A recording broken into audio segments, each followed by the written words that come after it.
Good morning. Good morning. Get in here and grab a cup of joe. Let's talk about some goings on and anything you know.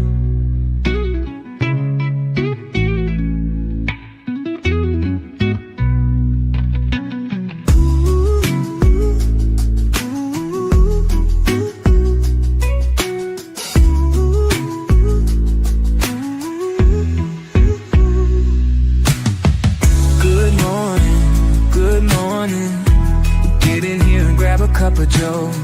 Let's talk about some goings on and anything you know.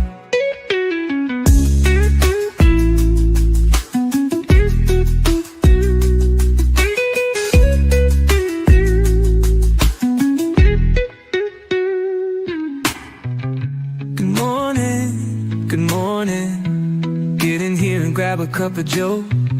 Let's talk about some goings on and anything you know.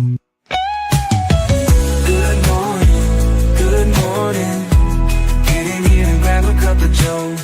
Let's talk about some goings on and anything you know. Good morning, good morning. Get in here and grab a cup of joe. Let's talk about some goings on and anything you know.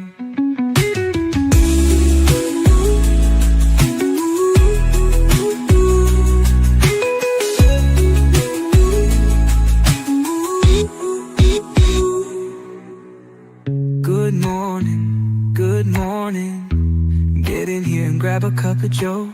Let's talk about some goings on and anything you know.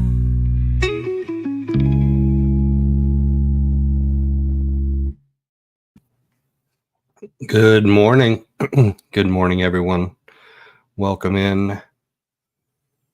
Thank you for joining me this morning. I'm trying to make this a shorter episode this morning so I can continue prepping for the trip next week out to Phoenix. Have a couple of stops planned. Probably going to have to do one on the way out and one on the way back because the routes are not copacetic with each other. But good morning. Happy Saturday morning. I hope your weekend has started off well. Hope you had a good Friday night. Did you do something fun?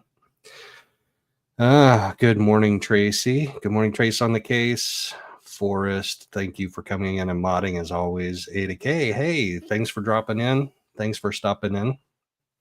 I'm going to talk about the floods first thing right off the bat. Zero, good morning. Disney Nerd, welcome in. Sue Joy, good to see you. Ruby, good morning. Thank you, everybody, for dropping in, stopping in.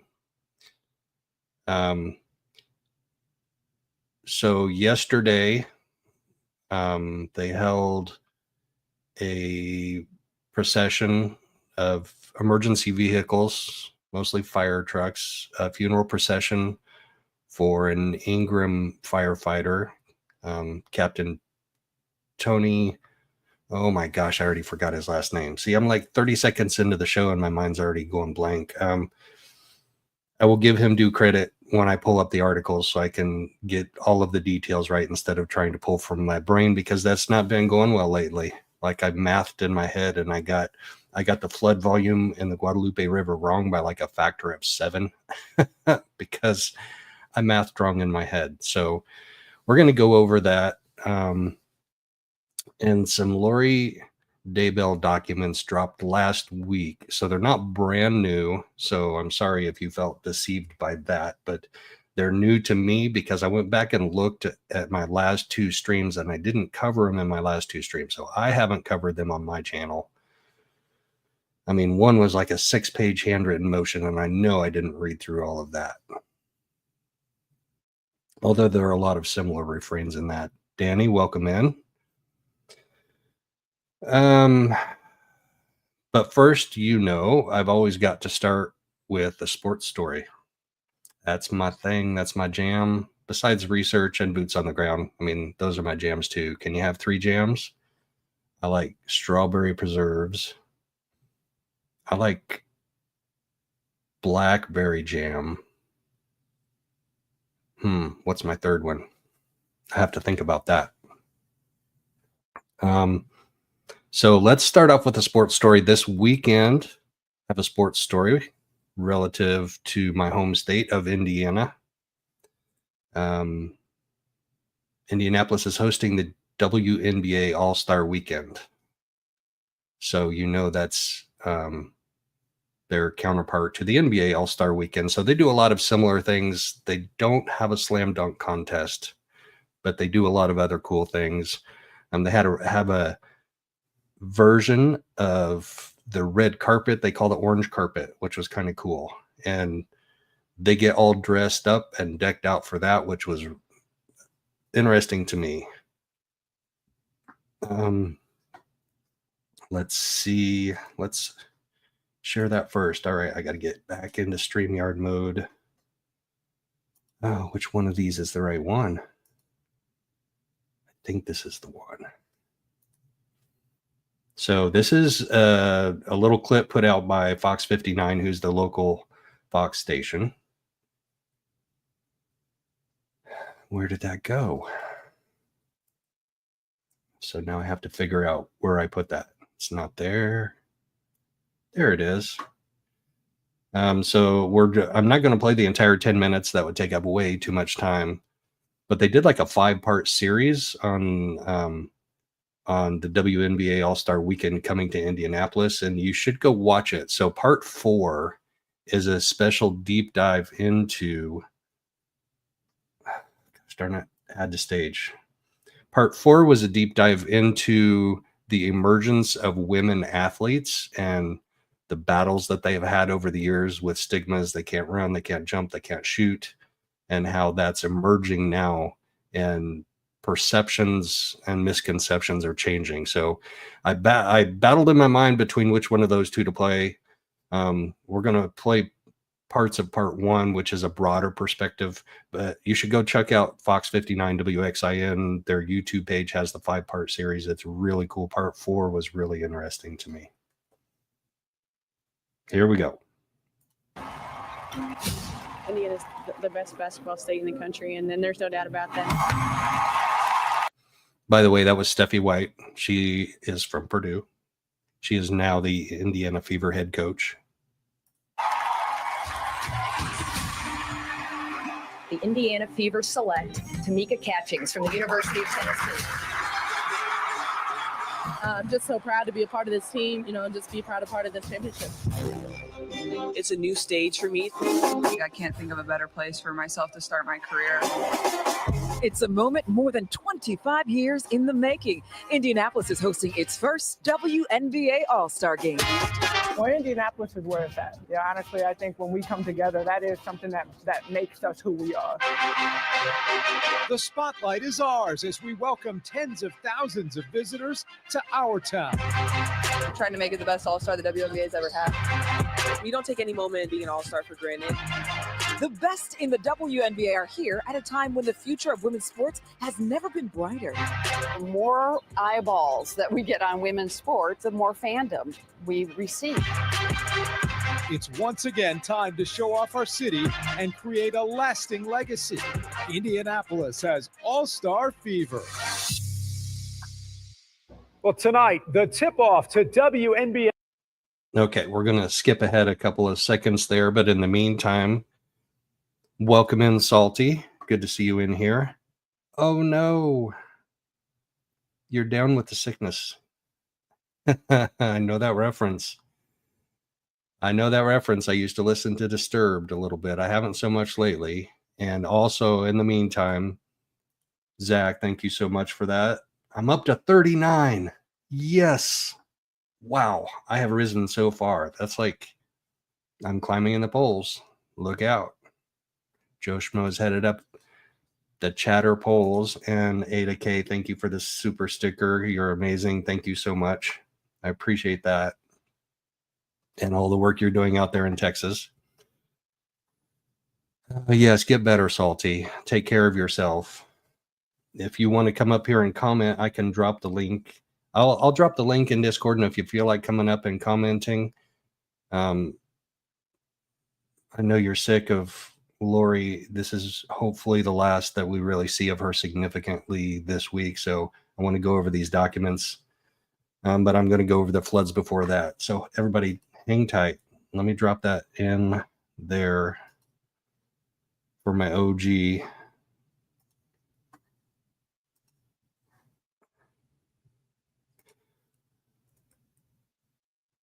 Okay, control paste. What? Why are we not control pasting? Control copy. This new laptop. There we go, control paste. This new laptop drives me nuts. I had to reboot it this morning because the audio wasn't playing through my Bluetooth headset, and I can't do a live without my Bluetooth headset. So I was lost. Thank you, Ada K. I appreciate that so much. And actually, I'm going to donate that when I get out there. Anything that you guys want to do, I'm going to probably not on the way out, but on the way back, I'm going to be stopping in Kerr County on my way back. And anything that gets donated in here in any of my lives is going to go there. Probably to one of the fire departments, either Ingram or Centerpoint or any of them that are in need. We'll figure it out. We will figure it out. All right, here we go with this all-star. I'm going to fast forward to 420. I'm fast forwarding to 420. Reporting from Cambridge Fieldhouse, I'm Alexa Ross. Alexa, thank you. Well, the stars of the WNBA arrived in Indianapolis last night. I spoke with the All-Stars on the orange carpet inside of the Indiana Convention Center. The atmosphere in Cambridge is always amazing. The atmosphere in the city is always amazing. And so for us, just make sure that everyone feels that. Indiana, we've always loved basketball. I mean, ever since you could stand up, you play basketball here. And so it's a great host city, and they've been doing a great job. It's been a great all-star so far. It's the greatest league in the world. We have the most amazing women, all shapes, sizes, colors. I mean, we really put on a show, and just super grateful. People are... See how they get all dressed up and decked out? This is really cool. I had no idea that they did this. I know that NBA players make so much money that they dress up for walking into a regular game, and they play, 72 games a year, 81, whatever it is. They dress up before every game because they make millions and millions of dollars. WNBA players don't make nearly as much as NBA players do. So it's really cool to see them get dressed up and decked out for this event. Excited about seeing how great we are. Just being able to be here. I've watched the WNBA for a long time. It's all I know. This is the game I love so much. Just sharing the floor with so many amazing women, not just on the court, but off the court. I've looked up to so many of them for so long. I'm super blessed for this opportunity to be back in Indiana and play an all-star game. I love you guys, and I want to be here without you. So shout out to you guys. Right now, all of the city is decked out to welcome these all-stars and all of the fans, all of the visitors coming to Indy this week. And our Fox 59's Claire Curry is showing us some of the fun they can expect.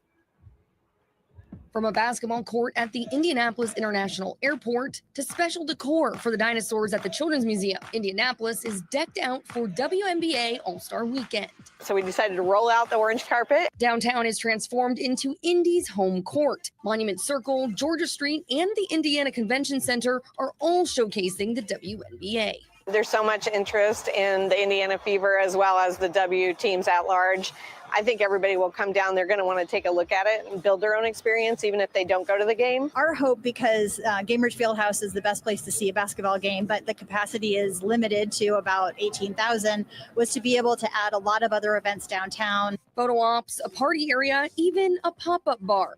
Once again, Indy-based Dodd Technologies is at the center of helping Indy welcome visitors to a major event. It's always cool to go around the world and do other events, but it's always excellent to do things in our own town and really highlight the culture and our hometown. And who could miss this? A 92,000 square foot graphic of Fever All-Star Caitlin Clark on the JW Marriott. It's enormous. It's a little overwhelming. I mean, you look up there, it's pretty big, but it's it's certainly cool. And I've said this before. I'm like, anytime you get on the JW Marriott in like Indianapolis, it's like a huge deal. In downtown Indy, Claire Curry, Fox 59 News. Yeah, so I know Caitlin Clark is a controversial figure. She's like probably got to be the most divisive professional athlete out there right now. Like Draymond Green, he's probably up there too. Like those players that you either love them or you hate them and there's no in between. There is for me. I don't have any opinion about her one way or the other, but you can't deny that she has brought a lot of attention to the WNBA, and attendance figures are way up since she's been in the WNBA. So one way or the other. Oh, Ruby, thank you. Thank you so much. Every little bit helps. Every little bit helps. Because there are so many needs out there. It is going to be a long, ongoing recovery effort. And there are a lot of volunteers out there in Hill Country that have come in from a lot of different places. And there are a lot of volunteers that were there before. So I'm going to find this Facebook page. Why am I not finding this Facebook page now? Let's just give a quick update on the floods. Let's do that first. Hold on. I need to close out one of my windows because my brain has too many windows open. Where did the Facebook page go? Now I'm going to have to open a new tab. Close out a tab, open a tab. That's the way my brain works. So I'm going to show you the Facebook page of the Ingram Fire Department. That's Ingram, Texas, who lost one of their firefighters on July 11th. And there's been no commentary on whether or not it was flood related, but he was definitely at different points between July 4th and July 11th helping with flood search and rescue efforts. We just don't know how he passed away, but he passed away and he was a captain. So that's a pretty important position and probably well respected by the guys in the fire department. I don't know what tabs get closed out when they get opened up. Ingram Fire Department. Here we go. I'm going to scroll all the way down to their original post on July 11th when they mentioned that he passed away, and then we're going to go up and look at what happened yesterday for the funeral procession and they had a flag raising ceremony, which is a pretty sober but honoring moment. And it's for the survivors. Here we go. All right, let's share this.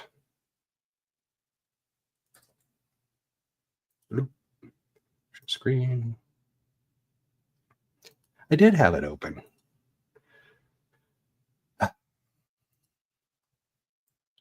And then I have to share it twice. So here he is. And here's their post on July 11th. I couldn't find any news articles about this, any like video clips on there. And there was one newspaper article on it. So I'm just going to read from their Facebook page. With the heaviest hearts, we share the unimaginable. We have lost one of our own, Captain Tony Fernandez. I'm glad I didn't mess that up. Not just a firefighter, not just a teammate, but a beloved member of our fire family, an immediate brother whose absence leaves a hole that can never be filled.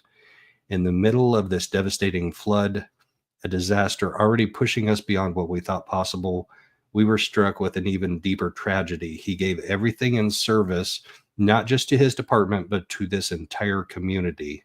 And now we mourn not only the loss of homes, stability, and safety, but the loss of a soul who made our team whole. There are no words strong enough to describe the pain we feel. No uniform prepares you for this.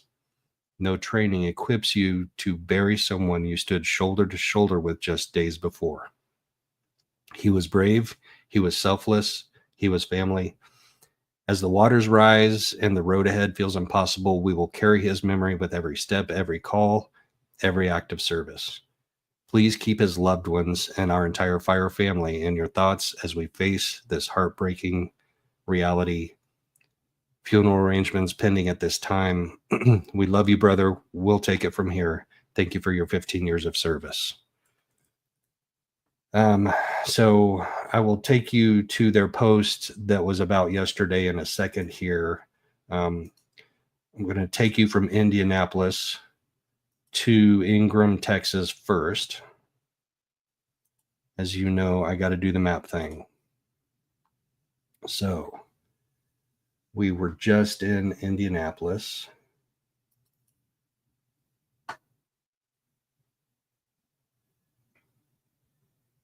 Move that stupid thing out of the way. We'll zoom in. Those 3D buildings are pretty cool. But let's go to Ingram now so we can see where the Ingram Fire Department is relative to the flooding that happened.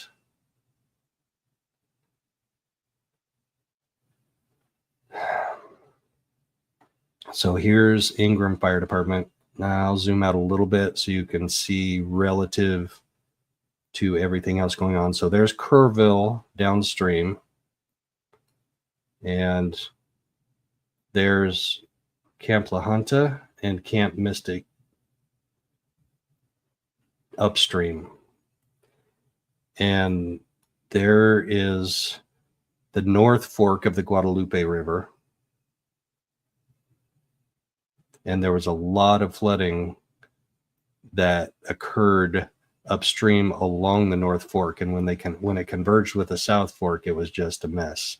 And the Ingram Fire Department is located right here. And that's actually where they staged incident command for the entire search and rescue effort.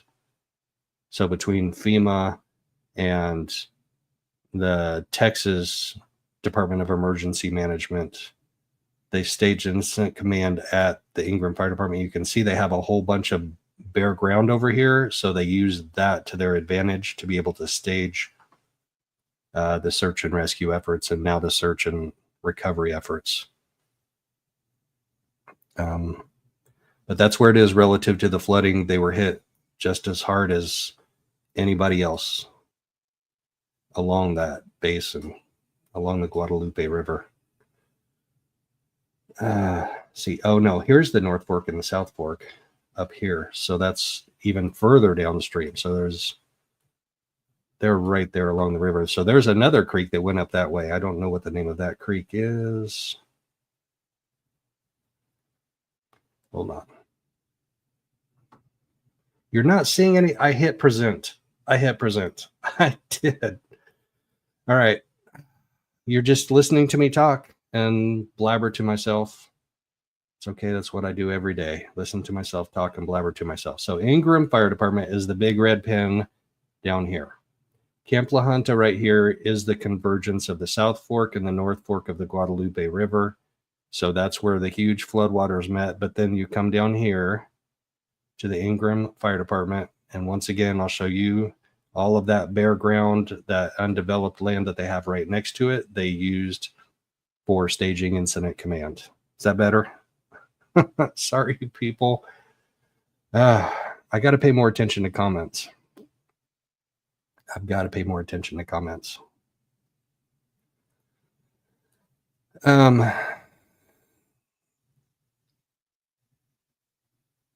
Yeah, zero.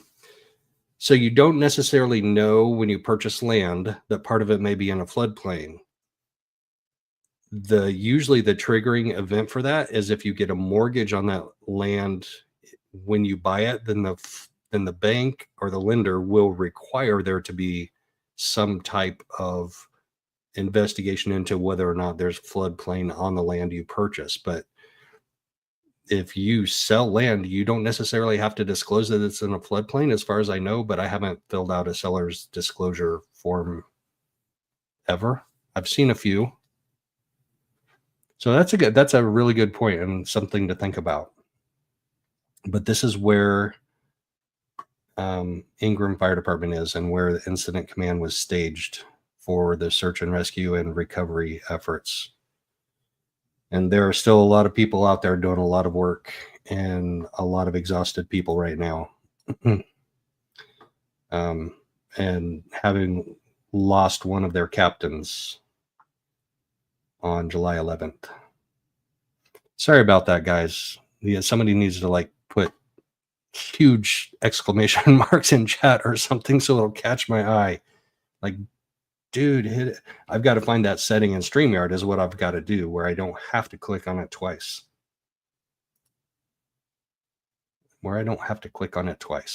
Because my brain doesn't always click twice.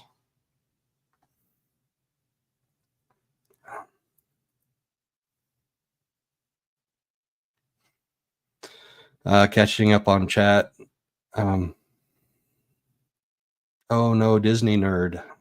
Oh no. That's tough. So prayers for your pawpaw, for sure.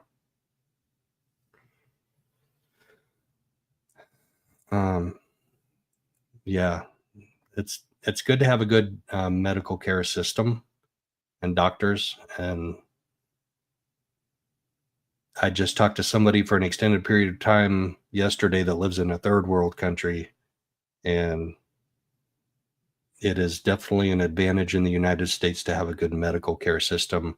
Most of the time, I do have my complaints about it, especially like your primary care physician, regular appointments, even urgent care appointments. Sometimes you feel like you get pushed through on an assembly line. Sometimes you find a good one. And I'll give you a clue that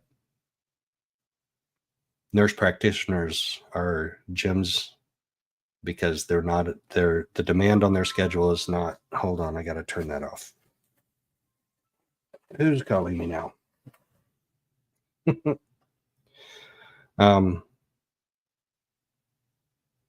Hi, Butterfly. Welcome in. But let's get back to Tony and the loss of the Ingram Fire Department, the loss of one of their captains, and what went on yesterday. I've got a little bit. So there were no news stations there, no reporters there that I could find anywhere on the internet. So I've got to kind of do my own thing with this. We'll go back to sharing this. And this time, look, I'm going to share twice, add to stage. So this was their initial post on the 11th. And then the post yesterday, scroll all the way up to the top. Here we go. This is another very touching post. Today we say goodbye. With heavy hearts, today we prepare to say our final goodbye to our beloved Captain Tony Fernandez. Captain Fernandez gave his life in service to his community, and now it is our turn to honor him with respect and love he so deeply deserves. Due to the number of emergency vehicles expected to participate, we are asking all emergency apparatus to begin lining up around 11:30 a.m. Logistics, First United Methodist Church on Thompson Drive. Those not in emergency vehicles are encouraged to line the route to pay tribute as he makes his way to the church. Service to begin at 2. Following the service, Ingram Volunteer Fire Department personnel only will accompany him back to the funeral home. All other departments and individuals are advised. So they had a funeral procession with the emergency vehicles. That's standard. And there was another post that they did yesterday before the funeral, and this was pretty touching too. Honoring Captain Tony Fernandez, we will be laying our beloved Captain Tony Fernandez to rest with the honor and dignity he so deeply deserves. A funeral procession will take place tomorrow, July 19th, 2025, beginning at Grimes Funeral Home and proceeding to the Methodist Church on Thompson Drive. Emergency vehicles only.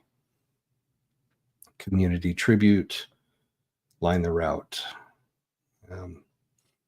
Anyway, touching story. We don't know if he died as a result of the search and recovery effort or search and rescue efforts that were still going on the 11th that are still, well, it's in recovery mode now, obviously.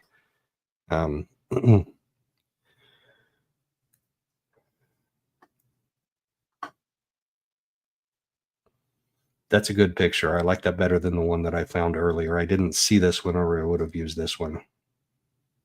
Him in uniform.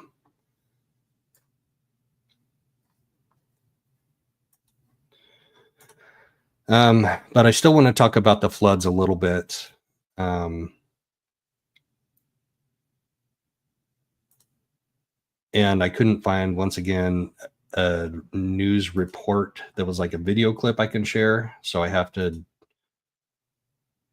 share.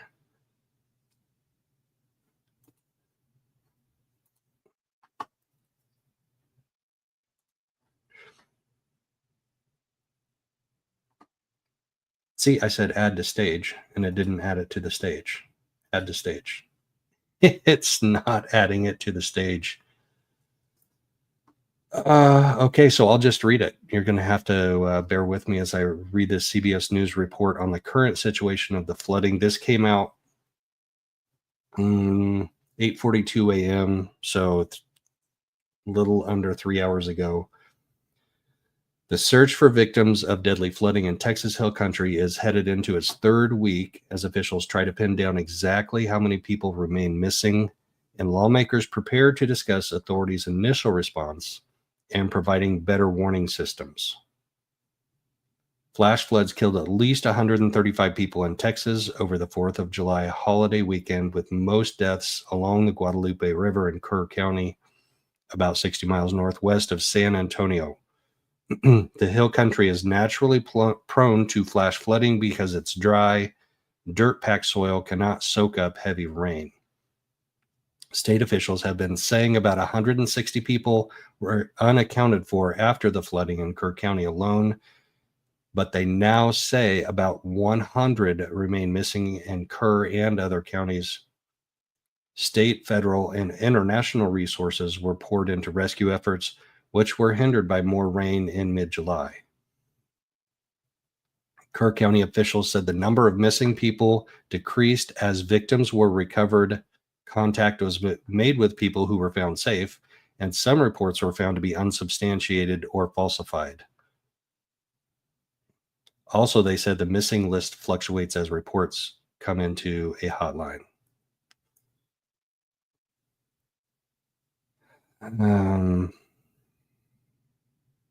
Falsified reports. The floods laid waste to the hill country, vacation cabins, youth camps, campgrounds, Camp Mystic. We all know that. I don't know why it wouldn't let me share this.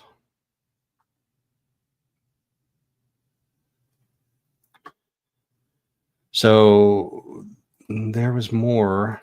You know, I have a thing about the flood issues, but before we get into that, let's take a look at what a flag ceremony is. So after the funeral, they did a flag raising ceremony at Ingram Volunteer Fire Department, which I showed you on Google Earth a little while ago after I didn't show it to you. But this is a neat little clip on a flag ceremony how-to.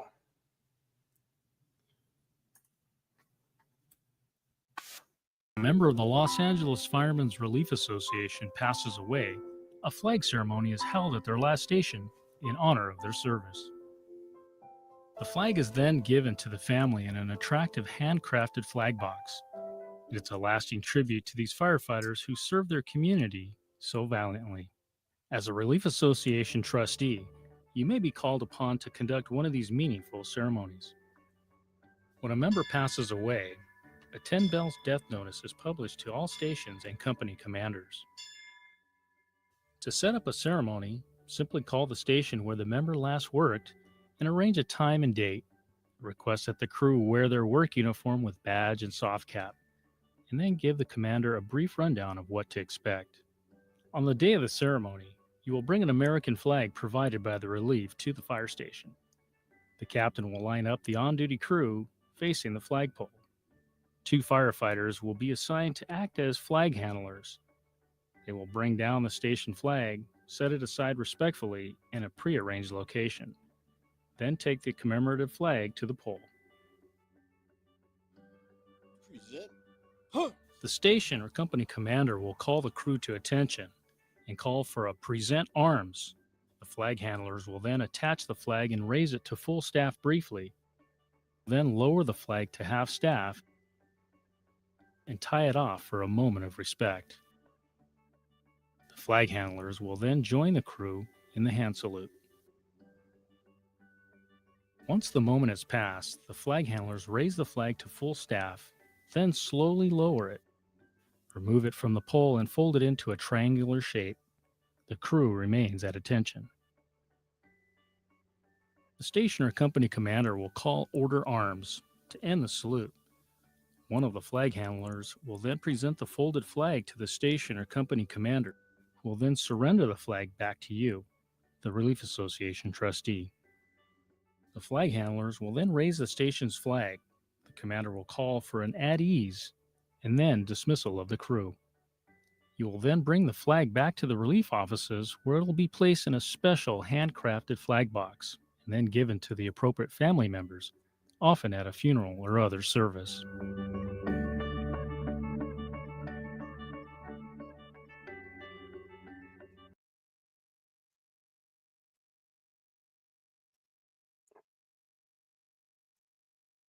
Okay, so it actually sounds like that was done before the funeral procession and the funeral at the church.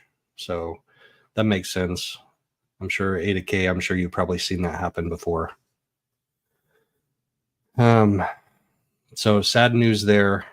But a nice way to bring, to honor him and his service to the fire department and to the community. Those volunteer fire departments are a huge asset to the community. And kudos to them. I was a volunteer firefighter for a while, and it can be a lot of work, but the main thing is that in an emergency, seconds can count. And when you have a volunteer fire department right there that's within minutes, so the members are within minutes of the station. Obviously, the big city fire departments have paid firefighters that are actually in the station, so they get to the trucks first. But sometimes the volunteer department's trucks can get there before the bigger departments can get there. Kresha, welcome in. Good morning. Yes, rest in peace, Captain Tony Fernandez. Yeah. And thank you for your service. Oh, for real, Disney nerd? Wow. Wow. Hats off to him, and prayers for safety in his line of duty. And I hope he takes good mental care of himself too. So when I was, especially towards the end of my career as a volunteer firefighter, most of our runs were actually medical runs. But some of them were also car accidents. We had a stretch of interstate that ran through our territory, and so there were car accidents all the time, and some of them were fatalities that were tough to deal with.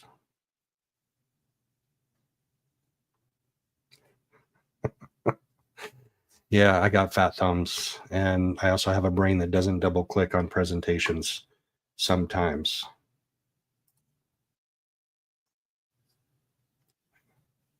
But so here's another feel-good story from that. Hey, I added a stage. Before we get into a couple more difficult topics. So high school students, church groups, food bank volunteers, and so many others have been traveling to the Texas Hill Country to lend a helping hand as that community continues to process this tragedy. KSAT crews, we've been on the ground gathering their stories since the very beginning. Yeah, and we're committed to covering the flooding and the aftermath. We also want to recognize those who have spent the last 2 weeks helping rebuild. My heart breaks for the families. Friday morning, I turned the TV on and I have kept my eyes off of it.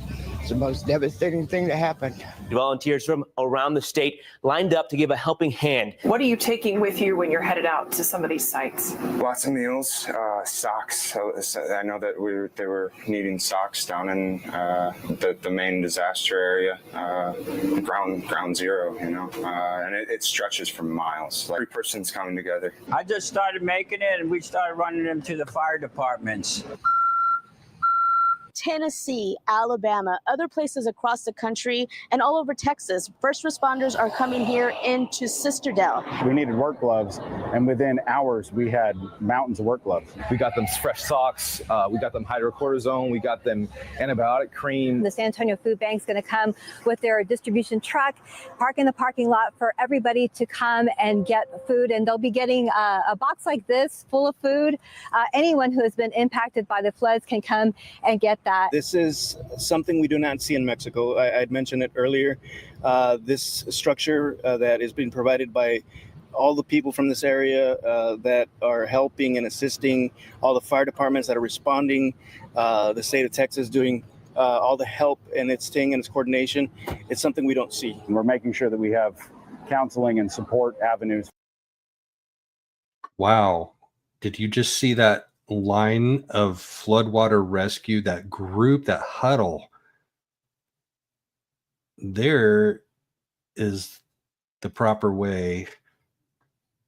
Sorry, I got distracted by that. I'm fascinated with how they do swiftwater rescue.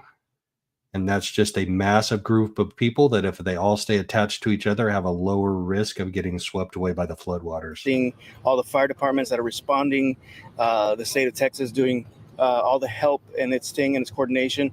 It's something we don't see. And we're making sure that we have counseling and support avenues for people to be able to, if it's 3 a.m. and it's bothering you, here's some people you can call. And this community help is happening across the city. A group of Ingram coaches have reported for duty every day since July 4th. We've had kids clearing properties. We've had kids clearing bridges so people can get through. I want to help my people out, and my people are fellow Texans. We're fixing the things we can and, mourning the things we can't. We got Comfort, we got Centerpoint, we got Kerrville, we got Hunt, we got Ingram, we got Harper. We're all family here. But even with the help, the work is far from over. The department members here, they lost loved ones in this tragic situation. We want to try to make sure that when we leave here, that they're taken care of. We'll keep going until it's actually done. We're very grateful from all of the community. They have all come together. We've gotten all those donations, a lot of out-of-town donations, a lot of out-of-state donations. This is being shifted as we can to the first responders and the people that are out in the field. A lot of people say this is an act of God, but the act of God is people helping people. And tonight. Wow. That was the end of that. Hold on. People say this was an act of God, but the act of God is people helping people. That is a powerful statement. Like that's mug worthy, t-shirt worthy, banner worthy.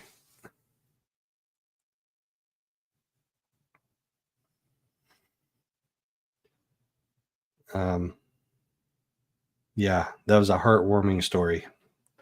And I love that. Then they switched to my next one at the very end. They switched to the next clip, like they ended it with that, like abruptly. So we're going to get into the next one. Afton, hey, welcome in. Welcome in. Good to see you in here.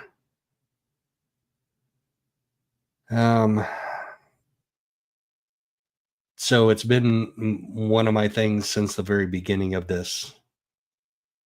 And Megan and I have deep dived into it a couple of times.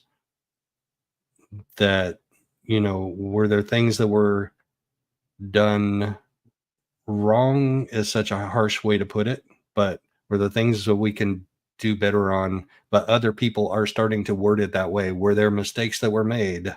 Not just can we do better next time, but should they not have done some of the things that they did? Queen Olive, welcome in. Good morning. Good to see you.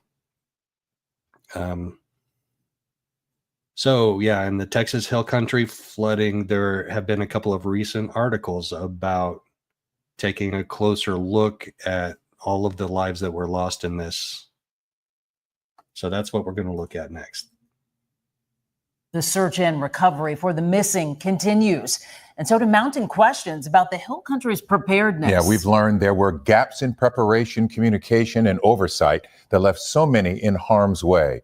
What did local officials and camp leaders know, and when did they know it?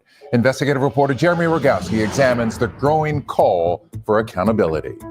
Yeah, we discovered breakdowns, shortcomings, and missed opportunities to keep people safe. That date from that dreadful July 4th morning to a decade before the raging river came through. Okay, so he just said like 4 words that are synonymous with mistakes were made without saying that outright. I'm going to play that one more time because I took a little bit of heat for that, saying don't be a Monday morning quarterback, don't be pointing fingers, don't be blaming people. And so I backed off of that. I just went into how and why and can we do better next time without pointing fingers. But he just like said 3 or 4 words that are synonymous with that. Dreadful July 4th morning to a decade before the raging river came through. Despite the menacing nickname Flash Flood Alley, the level of preparedness in these parts has been a mixed bag. The evacuation sirens have been sounded. The morning of July 4th, the Bernie Star newspaper captured blaring sirens in the town of Comfort. Floodwaters continue to rise, warning folks to get to higher ground. At least 4 counties along the Guadalupe River have outdoor warning sirens in place. But in the hardest hit Kerr County, we do not have a warning system. It just hit me. Why didn't we have that? It sparked a Texas mom to start an online petition for a Kerr County early warning system. If they had 5 minutes warning, if these kids had 5 minutes warning, they would have saw what was going on, and I guarantee you they would have took those kids and ran for higher ground. But when Kerr County officials debated sirens years earlier, it did not go over well. In 2016, then Commissioner Buster Baldwin said, "The thought of our beautiful Kerr County having these damn sirens going off in the middle of the night, I'm going to have to start drinking again to put up with y'all." Whoa, what? I think Megan may have mentioned this when I was on with one show, but I got to see it again. I got to hear it again. And it's still not making sense. Damn sirens going off in the middle of the night. I'm going to have to start drinking again to put up with y'all. The following year, another commissioner, Tom Moser, said, too many people said they did not want sirens. And so Moser and county leaders never pursued them. Did Kerr County do enough? In hindsight, could we have done more? Perhaps so. Should we? Perhaps so. But it's a matter of, the money that you have and the revenue you have coming in. Accountability also rests. It's a matter of the money you have coming in. Megan is the one that found that they were offered a $10 million federal grant. And they ended up accepting $7 million of that 10, but none of that went towards a early warning system. That's where so many young campers and counselors died. Headlines show Camp Mystic flooded many times since opening nearly a century ago. It was a ticking time bomb, Camp Mystic. Jeff Evans spent more than a decade forecasting Texas storms in his 34-year National Weather Service career. The terrain and the way those creeks converged, it was just a matter of time to what happened on the 4th of July happened. Even with the known danger, records show Camp Mystic tried to get out of FEMA's special flood hazard maps, requesting the removal of 15 camp buildings in 2013, and years later, 15 more. Spending time and resources fighting the maps rather than really focusing on safety. Syracuse University professor Sarah Prowley doesn't know why Camp Mystic challenged FEMA's maps, and the camp did not respond to requests for comment. But her years of research reveals property owners often do so to avoid costly flood insurance and stricter building code. alerts. You would think that at a camp for young people, they would be particularly cautious, certainly about the risk of flooding. In the end, FEMA approved both requests, putting much of Camp Mystic on paper just out of the blue shaded 100-year floodplain. But in reality,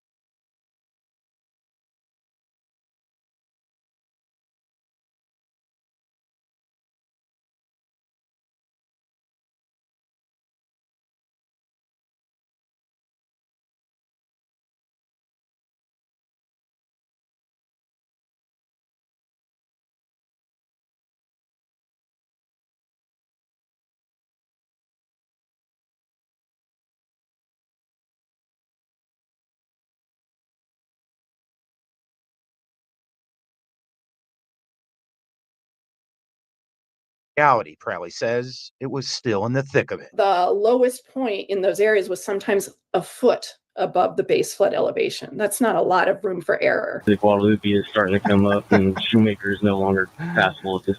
Oh my goodness. All right. I'm going to back up one more time and explain that one more time. He just said most of Camp Mystic was out of the floodplain, and I disagree with that assessment. Maybe a third of it was out of the floodplain, but a lot of it was still in it. It might be 50% was still in it, but it's not most. It's definitely not more than 50%. Thank you, Forrest. 100-year floodplain. But in reality, Prally says it was still in the thick of it. The lowest point in those areas was sometimes a foot above the base flood elevation. That's not a lot of room for error. The Guadalupe is starting to come up, and Shoemaker is no longer passable at this time. There was no room for error when the torrential floodwaters rolled through. I had this program running. But real-time scanner recordings captured by John David Trollinger offer a glimpse at the gaps in alerting those in harm's way. Listen to a firefighter's urgent plea at 4:22 in the morning. Is there any way we could send a code red out to our Hunt residents asking them to find higher ground or stay home? Standby, we have to get that approved with our supervisor. Code Red is Kerr County's emergency notification system that can push alerts to residents' phones. Trollinger, who helped install the system as the county's former IT director, says he didn't receive one until after 10 that morning. Someone needs to be on the phone to authorize it immediately and get these alerts sent out. That is a point of failure. Jeanette Sutton is founder of the Warn Room, a training tool for agencies to improve warnings and alerts. For whatever reason, they weren't available to get in touch with that supervisor. So just real quick, I had myself muted, but you guys could still hear the video, right? You could hear that. You could hear this reporter say they got most of the camp taken out of the floodplain. You could hear the video, right? Just not my commentary on it when I paused it. I just want to make sure that's right. Okay, Afton. You couldn't hear the video? All right. So my son was making a bunch of noise in the back playing his video games, and that's why I muted. So I'm not going to mute anymore. Y'all are just going to have to hear him yelling at his war games that he's playing on his Xbox. I'm going to go back and play that one more time because that's a pretty critical piece. Where was that flood map thing? Do we have to go back that far? Yes, we have to go back that far. All right. We're going to look at the flood maps one more time so you guys can hear it. And I'm sorry about my son. I told him I was going live and he's like, all right, I'll try and be quiet. He just gets carried away. Let's hear it one more time.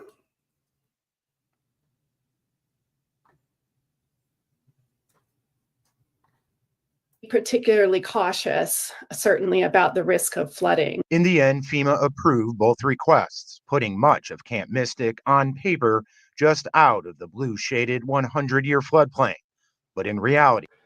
So now that I'm not muted, I can comment on that. Number one, I wouldn't agree with this with the assessment, it's most out. It's still most in, but the cabins are a problem spot where the blue meets the red. And the only reason to get it moved out of the floodplain on paper with the letter of map amendments, that's called the LOMA, and the LOMARs, the letter of map revisions, is a money thing. Because if your buildings are in the floodplain, you have to pay insurance. So it's a money thing. If your buildings are out of the floodplain, you don't have to participate in the National Flood Insurance Program. He proudly says it was still in the thick of it. The lowest point in those areas was sometimes a foot above the base flood elevation. That's not a lot of room for error. The Guadalupe is starting to come up, and Shoemaker is no longer passable at this time. There was no room for error when the torrential floodwaters rolled through. I had this program running. But real-time scanner recordings captured by John David Trollinger offer a glimpse at the gaps in alerting those in harm's way.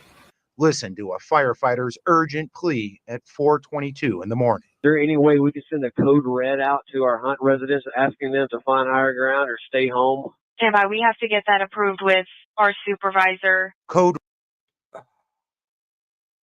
Stand by. We have to get that. Would you not rather issue a code red that's not necessary than not issue one that is necessary? I mean, that's a standard operating procedure miscue. Like, if any emergency responder out in the field says issue a code red, then issue a freaking code red.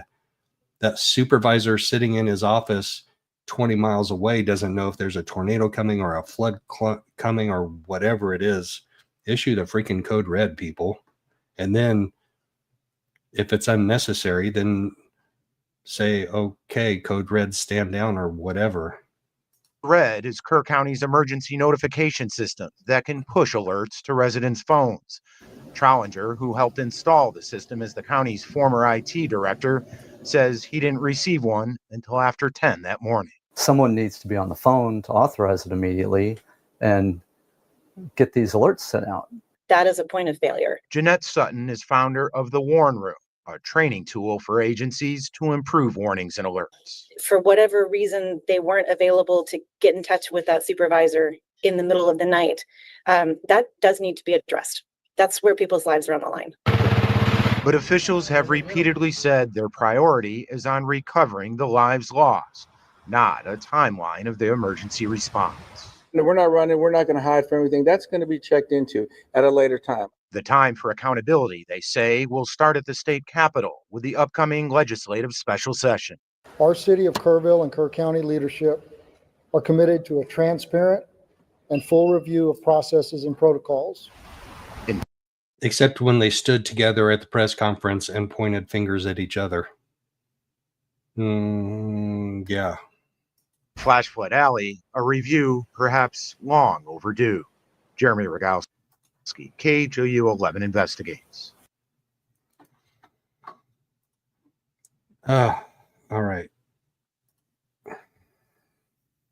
So people have been talking about that from the beginning. I'm glad that it's getting more publicity and maybe changes can be made, necessary changes, because kids' lives matter, especially, I'm not going to say that phrase, everybody matters, but kids are an especially important resource for our society in general, for our world.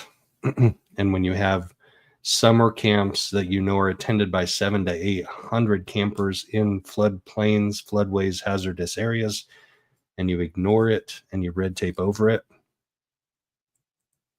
Oh, Caitlin's in the house. Caitlin is in the house typing on her mom's phone. Did you take that with her permission or did you steal that from the console? I'm going to see Trace and Caitlin this week.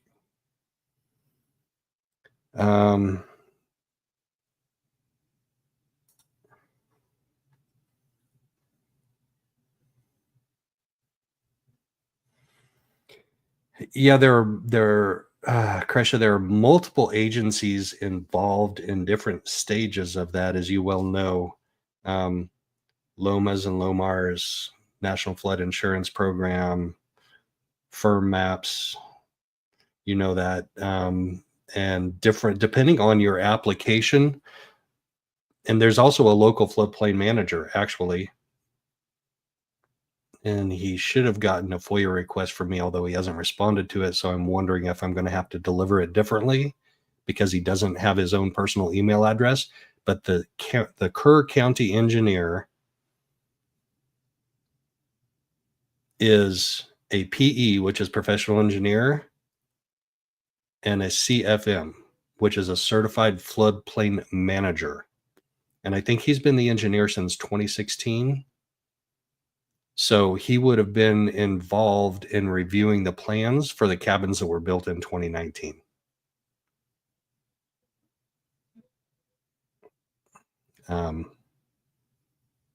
So that's something to think about. So that's a local official. Then you have state officials. You have the State Department of Emergency Management, which is now probably under Homeland Security, who reviews certain types of applications. And then you have FEMA that reviews certain types of applications. So I'm not necessarily sure that it's a legislative thing that story we just saw said that it's a legislative thing, but I'm not necessarily convinced of that because people have said, and allegedly Kerr County has a good old boys, and a lot of Texas has a good old boys system where if you're the wealthy owner of a summer camp that charges $14,000 a camper for 700 to 800 campers to come and stay in your cabins in the floodplain, you might be able to get them out of the floodplain. Allegedly, that could be something that might occur. I'm not saying it occurred here. I want to see some more documents. I want to see the receipts.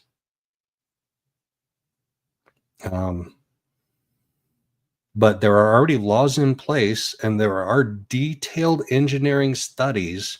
And I think that, so the Guadalupe River, the South Fork, the North Fork, after they converge downstream, there are detailed engineering hydrologic studies that have been done. That's where you see the red areas. But where it's just a blue area on that creek that goes right by the south side of Camp Mystic, there wasn't a detailed hydrologic study done there, and there are no flood gauges on the entire South Fork of the Guadalupe River. So maybe we could add more flood gauges. Maybe we could do more detailed hydrologic studies, but that takes money, that takes government money, that takes taxes, and people are averse to taxes, spending their tax money for other people.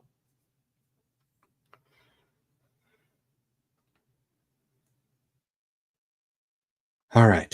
So we have one more article on the flooding before we get to you know who. Hold on, I got to share this back up. Now we can go. Right now, a group of conservationists are putting out a call to action and comfort today. They are calling on Texas legislators to stop all development for homes and businesses along the 100-year floodplain. Devin Karp listened in on their press conference this morning to hear why they're coming together and why they're speaking now. Hey, good afternoon, guys. Yeah, these organizations say it's not a matter of if we see another flash flooding event like this over here in the Hill Country. They say it's a matter of when it happens. I'm right over here at the Guadalupe River under I-10, right near Comfort, Texas, where they were using this as an area just to show how much the flood has absolutely devastated the natural wildlife community here, along with killing so many people over here. And they say they want to go one step further than those alert systems, calling them a good step, but calling on lawmakers now to protect people from living or working parking that close to the floodplain. So the organizations were the Heart of Texas Conservancy, the Green Spaces Alliance, the Greater Edwards Aquifer Alliance, and the Cibolo Center for Conservation all coming together here in Comfort, talking about how they want change based out of love for the hill country. They want to make sure that there is no more development on the floodplains for the 100-year floodplains right over there, while investing in water infrastructure. They say that the flash floods are going to continue on in the area, and more people will lose their lives if they stay close to the high water areas and are not able to evacuate quickly. They understand people who flooded might want to stay and rebuild on their property, not to mention the people that did not flood this time around but still have their property lie on that floodplain. They say they understand how they feel, but it's a balance to save lives. I do think we need to be cautious about overly regulating. At the same time, there are certain... Is that not political speak? Speaking out of both sides of your... I'll be polite. Speaking out of both sides of your mouth. We have to be cautious about over-regulating when children's lives are at risk. Who is this guy? Ben Eldridge, Executive Director. I got to move it past the text. Executive Director of what? Oh, move your captions, KSAT. I'm going to have to go all the way back to see when they first start him in, because this is mind-boggling when we just lost dozens of children and over 135 lives. We have to be cautious not to over-regulate, not to over-legislate. So you're talking to those people that just want it to be a Wild West, no regulations. Does that make sense now in today's society? Does that make sense now after July 3rd, July 4th? I do think we need to be cautious about overly regulating. At the same time, there are certain rules that we need to allow for that protect lives. We did that with seat belts. We've done that with airbags and other requirements for vehicles to be safer, and we've seen it save lives. So this is the same situation here. When you see a disaster of this scale and you realize that really this whole region is vulnerable to a similar disaster. Yeah, those organizations say they're calling on people who agree with these points to go ahead and call their state lawmakers ahead of the special legislative session. Wait, agree with what points? He made two different points. He said we have to be cautious about over-regulating. Why did you have to qualify? Hold on, I gotta pull my face up here. I gotta see my angry face right now. Why do we have to be cautious about over-regulating when we're looking at what under-regulating did? Like right there on the screen, what you're looking at right now, and the lives are a result of under-regulating. I don't agree with those points. I agree with the fact that, so maybe when they're talking about legislating, maybe they're talking about holding local officials. You can't do that. I don't know what regulations. It's executing and implementing the existing laws and regulations, because there has been a lot done over the last 3-4 decades for floodplain and floodway and that sort of legislation from a national level. I mean, that's what prompted the remapping of the flood insurance rate maps in the late 2000s into the mid, 2013, 14, 15, 16. If you look at the effective dates on most flood maps, they're 2009 and later. So we've spent money, we've spent federal money. And by the way, 2009, I'm not going to get into politics here, but we've spent money, and we spent federal money on remapping floodplains because we saw that they weren't, the ones that were done, 2 decades earlier, 3 decades earlier, weren't accurate. So I think Yeah, I have to think about this a lot before I form my final opinion on it, and I don't know I'll ever form a final opinion on it. I don't know if I ever will. Special legislative session is coming up this Monday on July 21st. Governor Abbott has already said that the legislature is going to be talking about a number of topics, including those related to the deadly July 4th floods here in the Hill Country. Live in Comfort, I'm Devin Karp, KSAT 12 News.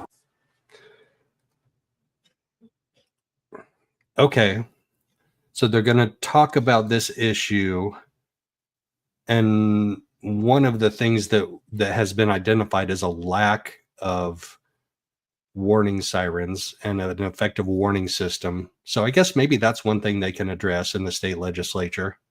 Okay, I'll go along with that, because it was left up to the local communities to decide whether or not they implemented the flood warning sirens and systems. So I guess as a state legislature, you can go against what the general Texans mindset is, that you can't overregulate things, leave it up to the local people and force them to get in a flood warning system, or in certain circumstances too.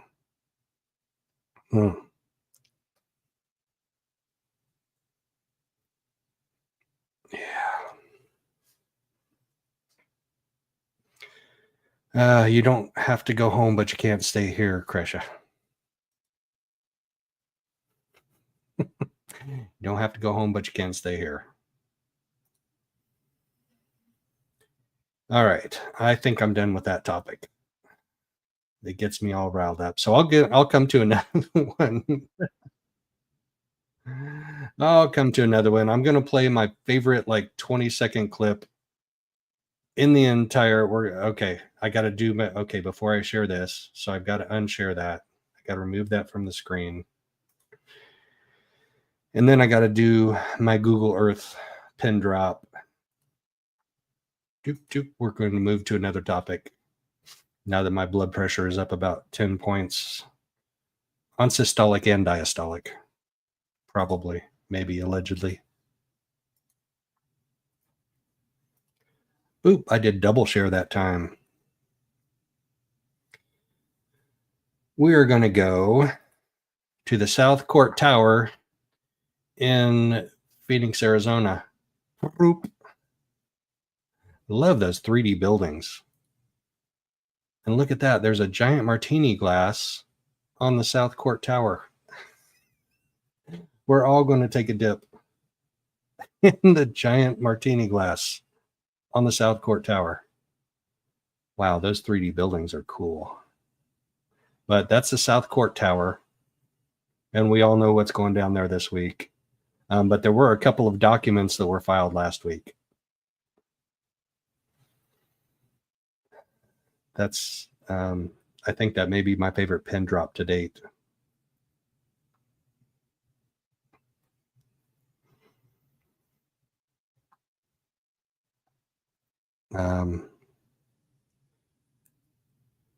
Yeah, sorry guys, I had to shift topics off of the flood. It just, I've spent a ton of emotional energy and a ton of time on them in the last, let's see, that was the 4th. It's the 19th. It's been 2 weeks. It's been over 2 weeks. And I'm not saying I don't have more time and energy for it. And I'm waiting on some FOIA requests that are driving me nuts. And I'll be back on it maybe tomorrow. If the 2 news articles that I played today, those 2 video clips from the news stations were really impressive. Like, they brought out points that I've been making since like the 5th, and doing so much better than me at it. So I'm glad it's getting national attention and it's getting statewide attention. So hopefully differences can be made.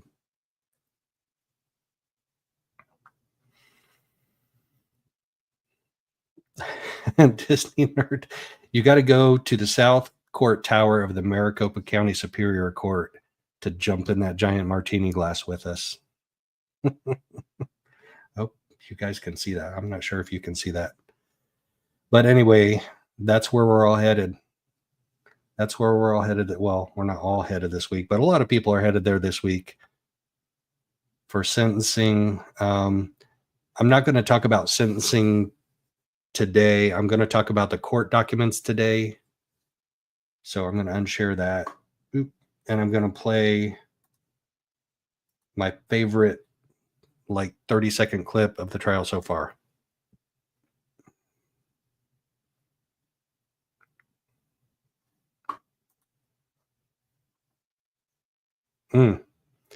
Wow, that's a good comparison.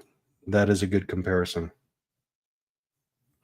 I don't know if Judge Beresky agrees based on this next clip. Oh, it's my favorite clip though. I can't not watch it again and again and again.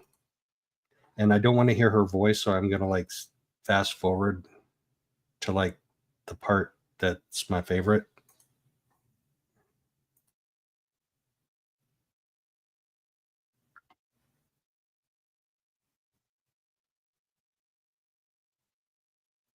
Oh no, I didn't hit share twice. Doggone it.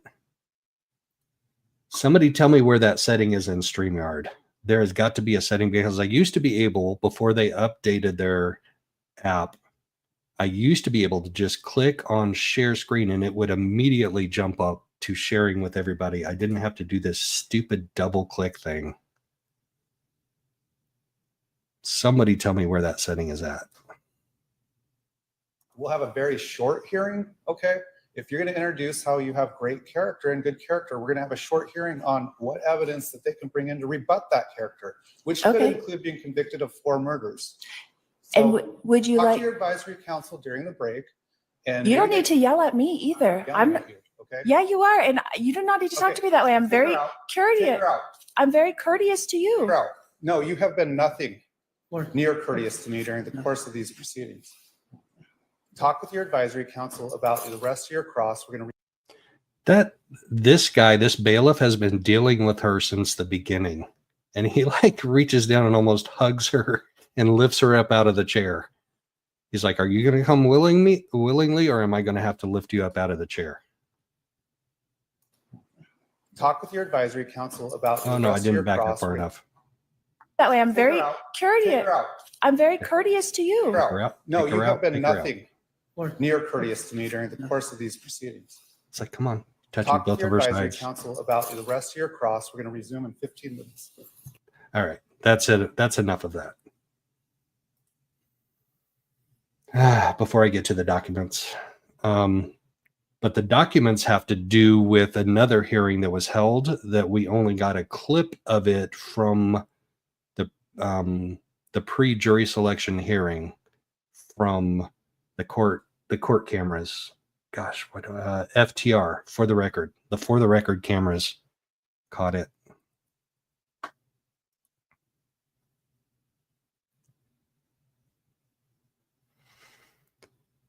Yeah, we're gonna skip forward to that and watch at least the first couple of minutes of it, because she's just so dramatic. But she's not just dramatic in the courtroom, she's dramatic in her court filings. And we know that she filed a motion for a new trial based on some of this stuff that went on in this hearing. So we're going to watch it one more time. We're almost done hearing this person for the rest of our lives, I hope.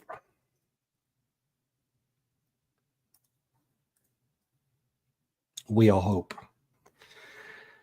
Kresh, I know you have better words than I do. You have a more expansive vocabulary for her, and I don't have a problem with using those. All right, this is the time set for continuing jury selection, State of Arizona versus Vallow Daybell, CR 2022-001242. Appearances, please. Trina Kay on behalf of the state, and for the record, the victim is in the victim room. All right. Ms. Daybell? No, in the courtroom, sorry. Lori Daybell for the defense. All right, are we ready to proceed with jury selection? No, Why not? I'm sick, Your Honor. I've been sick all weekend. I let my team know yesterday I was sick. Can you please pull the microphone a little closer? I can't hear you very well. I'm sick. I've been sick. Have you put in tank orders to get treatment? Yes. Are you being housed in the infirmary? Nope, I'm housed where they put people in quarantine anyway. I'm housed alone. They would not move me from where I am. Have they tested you for any communicable diseases? No. All right. Sorry. Have they tested you for any communicable diseases? I know that's not funny for most people in jail, in prison. Communicable diseases are a problem, but for her, I find that particularly funny that he asked her that question.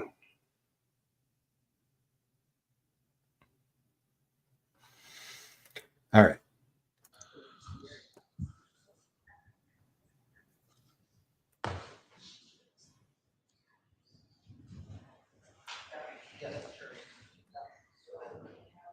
You asked me to let my team know. I let them know yesterday at 9 a.m. that I was still Well, very ill. Sometimes we're in positions where we have to proceed when we feel under the weather. It's not just under the weather. I'm very ill. Do you have copies of tank orders you put in for treatment? Not with me. I put it in on the tablet. Is the DO able to check whether any tank orders were put in? I can pull down their judge, but I don't know when she put it in. What's that? I think it takes about 24 hours. They haven't even answered my tank order yet. It takes them a long time.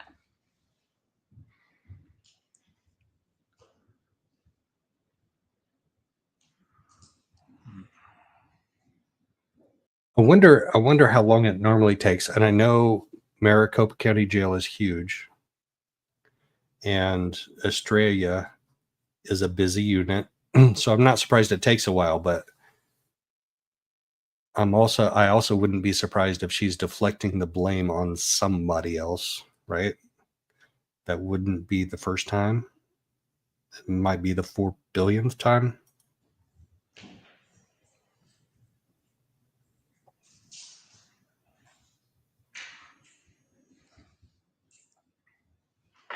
So what symptoms are you having? I have a terrible headache. I have nausea. I have chills. I have a fever probably. I haven't been able to keep very much down besides broth and oranges.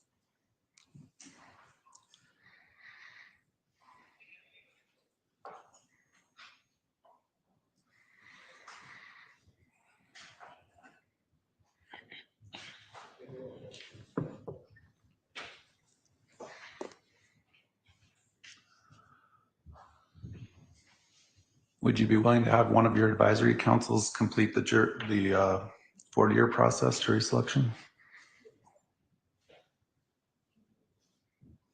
Would that waive my ability to represent myself for the rest of the trial? No.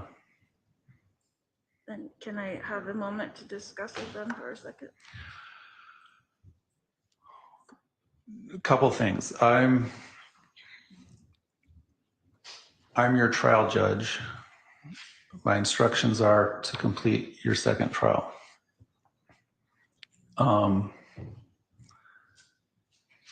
So even if for some reason your sickness worsened and we weren't able to complete this trial and had to declare a mistrial in this trial, even if this case got delayed into June or July or August to be reset, I'd still be your trial judge.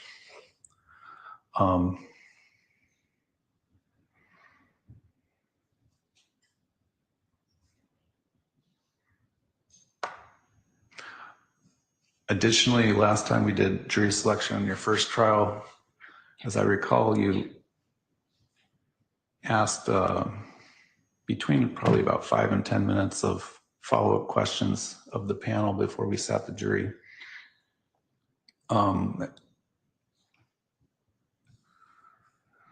only mention that in the context of not a lot of it is expected of you at this point in the trial. Depending on how you're feeling later, we could talk about whether the opening statements would have to be further bumped to tomorrow. But I would like to keep this trial on track.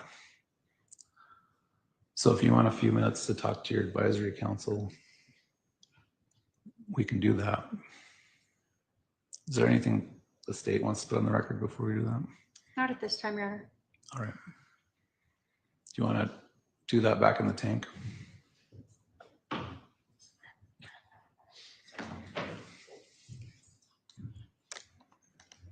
All right, be at recess for a few minutes. All right. Is available to extend out to the 20th. If the defendant is sick and she does have a right to represent her. Sorry Yeah. that I'm sick. Fast I'm not forwarded planning on too getting much. sick. State of Arizona versus Daybell, CR 2022-001242. The state is present, the defendant is present. Ms. Daybell. I did discuss with my advisory council. They are not comfortable doing that. I do have a right to represent myself. I'm sorry that I'm sick. I did not plan on getting sick. I did not try to get sick. This isn't anything to do with anything other than the fact that I'm incapable of going forward and doing a good job representing myself. I've been incarcerated for over 5.5 years. I've only ever been sick one other time in the whole time I've been here. All right.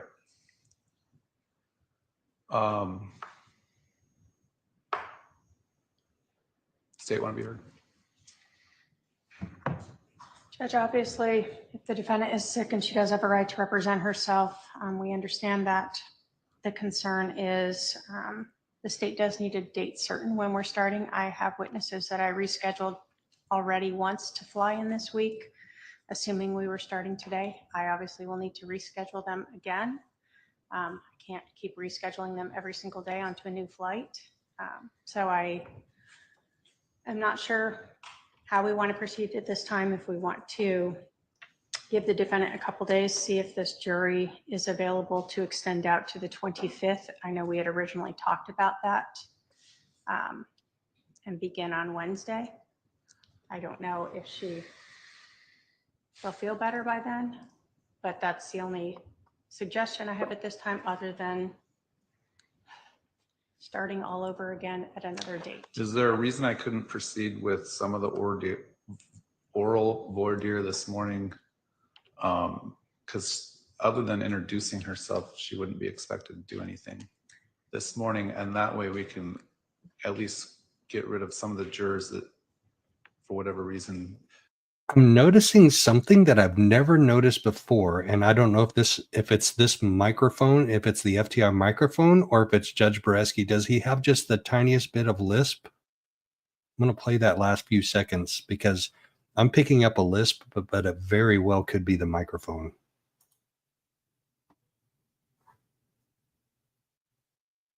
Which makes him cuter to me. Like, he's the cutest judge. He's the coolest judge. He drives a convertible with the top down and his shades on. But that's the only suggestion I have at this time, other than starting all over again at another date. Is there a reason I couldn't proceed with some of the oral voir dire this morning? Because other than introducing herself, she wouldn't be expected to do anything this morning. And that way we can at least get rid of some of the jurors that, for whatever reason, would need to be excused. Judge, my concern is she's in a wheelchair now. Well, I would probably ask to have her sit in a regular seat and not be in a wheelchair that says MCSO across the back of it.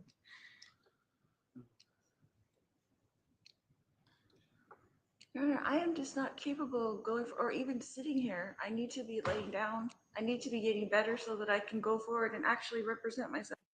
Need to be laid down? Did she just say I need to be laid down? She's supposed to be saying that to Chad, not to Judge Beresky. And she did invite him to her cell at least once, maybe twice. Oh, Laura Hoare, what are we going to do with you? Your Honor, I am just not capable of going or even sitting here. I need to be laying down. I need to be getting better so that I She can did go say forward that. and actually represent myself. I hope that I feel better this week and we can go forward. I can't give you any promises. I can't control any of this.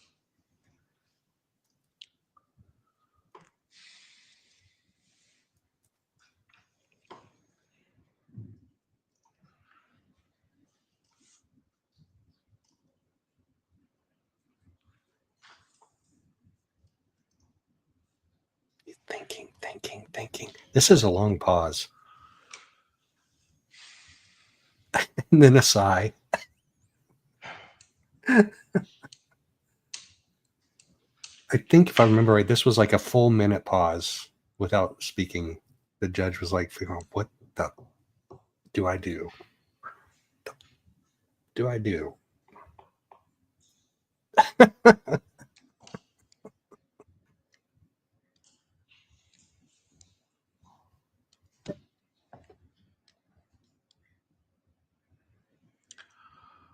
All right, I'll take the state's suggestion and try to salvage this jury in this trial.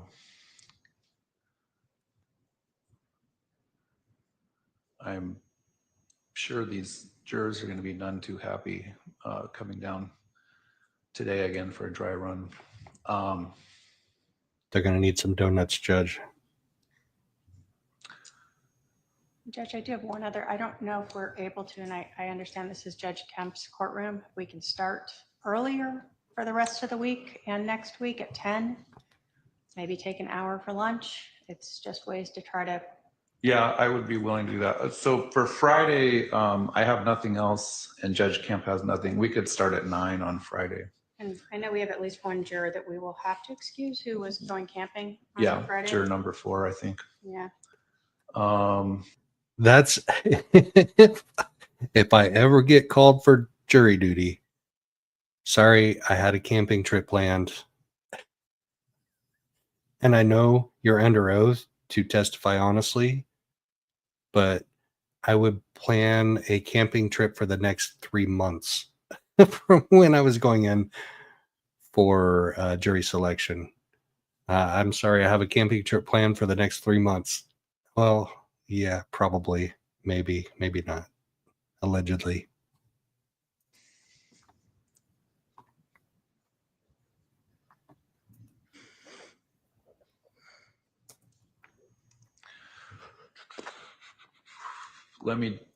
My schedule, we could start at 10 on Wednesday.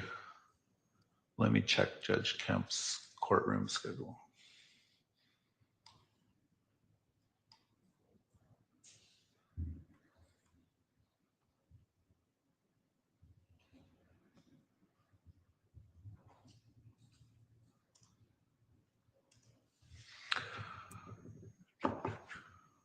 I think he looks like he'll be done by 9:30 at the latest. So I think we'd be safe on telling the jurors to come back 10 a.m. Wednesday, get the jury picked, opening statements done.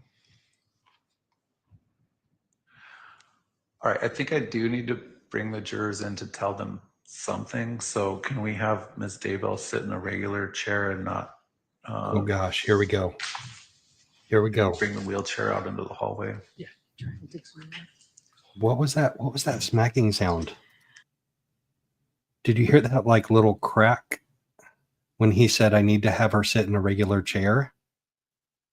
Because she's getting ready to say, I can't do that, Judge. And he is like, again, there was like a sharp sound. I never caught that before. Okay.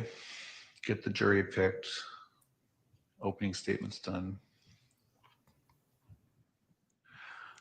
All right, I think I do need to bring the jurors in to tell them something. So can we have Ms. Daybell sit in a regular chair and not and bring the wheelchair out into the hallway? Yeah.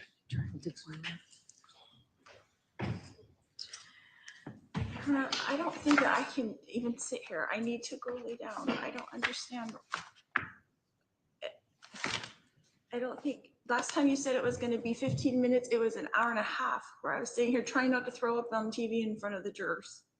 Which maybe we could, all of us leave and they could come in and just speak with you. That's fine. I've had that happen before where none of the parties are here and the court just advises that we're unable to proceed today. I don't know about you rescheduling this for Wednesday. It puts a lot of pressure on me to be better and ready for Wednesday. And if I'm not, I don't like to disappoint people. I don't like putting people out of their way, all the jurors and all these things, and all the pressure is on me. That's not going to. The reason that I like this hearing as one of my favorites. It's probably my second, is because everybody can see through the facade of her ridiculous narcissism. The pressure is all on me. I don't know if Wednesday will work for me. You know what? Judge Beresky made Wednesday work for her. But I mean, it's so transparent. It's so obvious. It's so ridiculous. It's so over the top.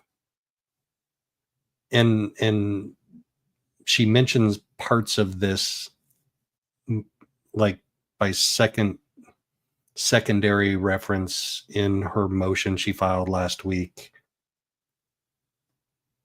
Pressure on me to be better and ready for Wednesday, and if I'm not, I don't like to disappoint people. I don't like putting people out of their way, all the jurors and all these things, and all the pressure is on me. That's not going to help me get any better anytime soon.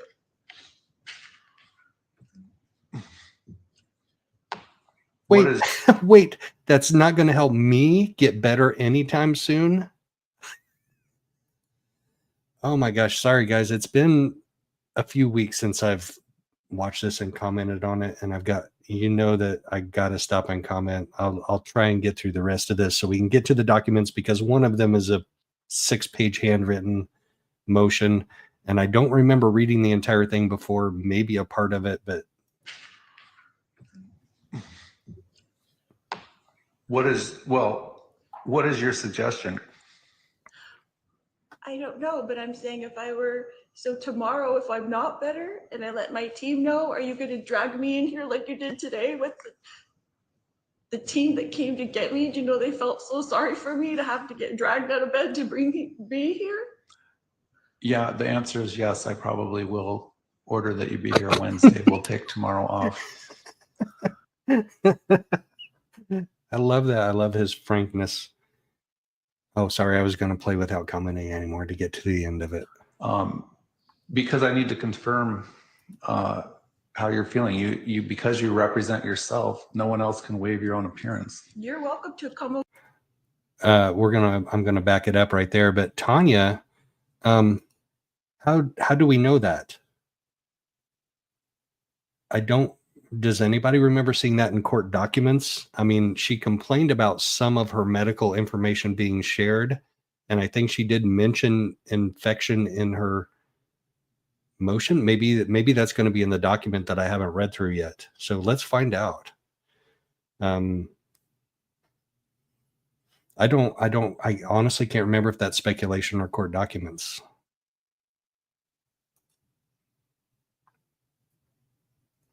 Oh, okay. Gotcha. And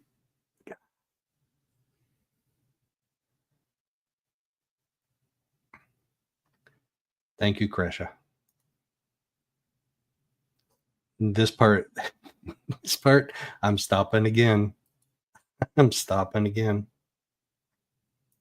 Because you represent yourself, no one else can waive your own appearance. You're welcome to come over to the jail and come to my cell and see how I'm doing in there. All right, I'll take a pass on that. All right, with the consent of the parties, then we'll have the parties exit. I'm going to tell the jury we're going to try to get this done on Wednesday. Obviously, that depends on whether the defendant's feeling better or not.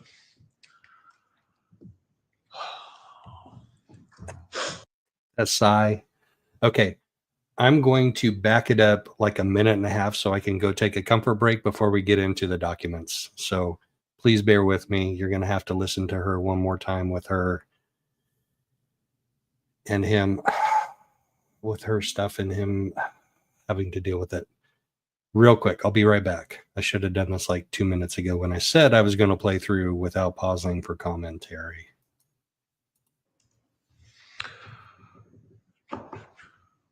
I think he looks like he'll be done by 9:30 at the latest. So I think we'd be safe on telling the jurors to come back 10 a.m. Wednesday, get the jury picked, opening statements done.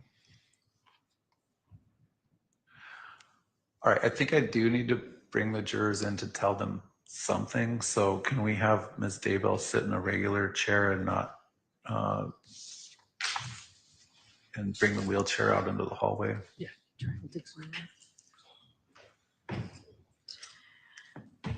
I don't think that I can even sit here. I need to go lay down. I don't understand. I don't think, last time you said it was going to be 15 minutes, it was an hour and a half where I was sitting here trying not to throw up on TV in front of the jurors. Which maybe we could, all of us leave and they could come in and just speak with you. That's fine. I've had that happen before where none of the parties are here and the court just advises that we're unable to proceed Your today. Honor, I don't know about you rescheduling this for Wednesday. It puts a lot of pressure on me to be better and ready for Wednesday. And if I'm not, I don't like to disappoint people. I don't like putting people out of their way, all the jurors and all these things, and all the pressure is on me. That's not going to help me get any better anytime soon.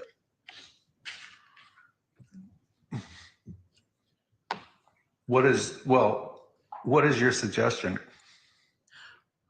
I don't know, but I'm saying if I were, so tomorrow, if I'm not better and I let my team know, are you going to drag me in here like you did today with the team that came to get me? Do you know they felt so sorry for me to have to get dragged out of bed to be here? Yeah, the answer is yes. I probably will order that you be here Wednesday. We'll take tomorrow off. Because I need to confirm how you're feeling. You because you represent yourself, no one else can waive your own appearance. You're welcome to come over to the jail and come to my cell and see how I'm doing in there. All right, I'll take a pass on that. All right. Okay, we can end on that. We can end on that.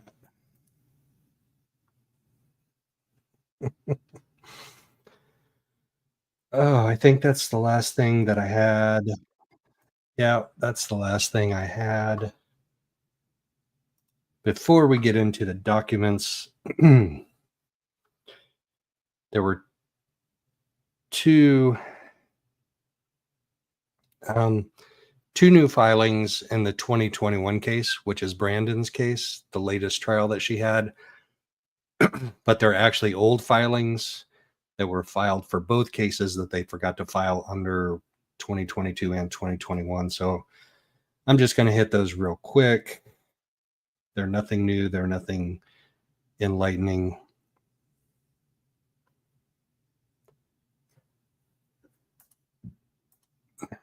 But they are new filings, technically. To share and share alike.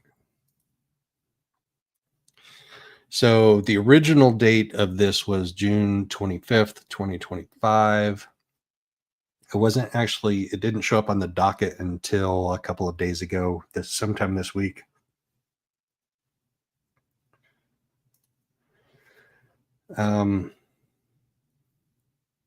This is just Vincent. He's the public information officer. He is a cool dude. He's just saying, the judge, can you rule on a camera in the courtroom for sentencing? Which judge already ruled on for the 2022 case, but they're clarifying this is for the 2021 case. See how it's circled up at the top? Now let's see if that worked. Yes. All right, that works. I can just close out the tabs. And this is the judge's ruling. Minute entry. The court has received an email from Vincent. Cool dude.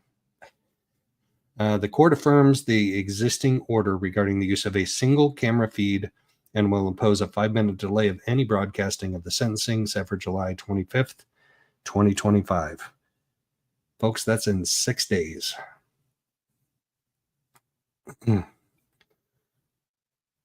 All right. So we know that Lori filed for a new trial on like June 2020 something. I had it in my files here. State's motion, proper notice mail. Is this the one for a new trial? Motion for a new trial. Does that show up on StreamYard? Yeah, okay. So we've already gone over this. She filed a notice for a new trial, or a motion for a new trial on June 23rd. And then the state filed a response to that.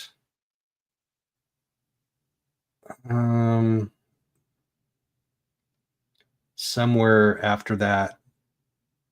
But first the state filed a motion for the defense's health service records to be to see her health service records, because she mentions them in her motion for a new trial, right? She mentions her health. And so they filed a motion to obtain those. Violation of medical evaluation. This is her motion. Lack of impartiality. We've been through this before. Abuse of discretion. That's Judge Beresky's. And I think she might have mentioned Judge Green in there too. Violation of medical evaluation.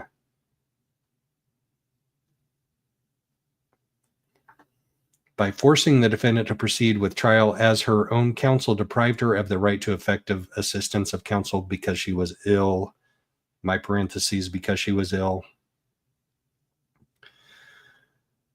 Denial of 13.5 hearing. Not releasing the jury from the admonition. Allowing GSR.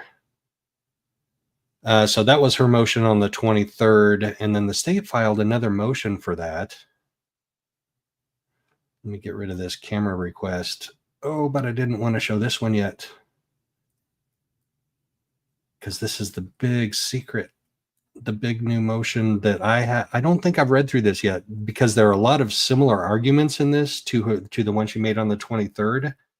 And her handwriting looks familiar, but I can't remember if I've gone through this before or not. And I'm pretty sure not all 6 pages. All right, let me check chat real quick and somebody give me a checkup. But the state filed a response to her motion on the 23rd.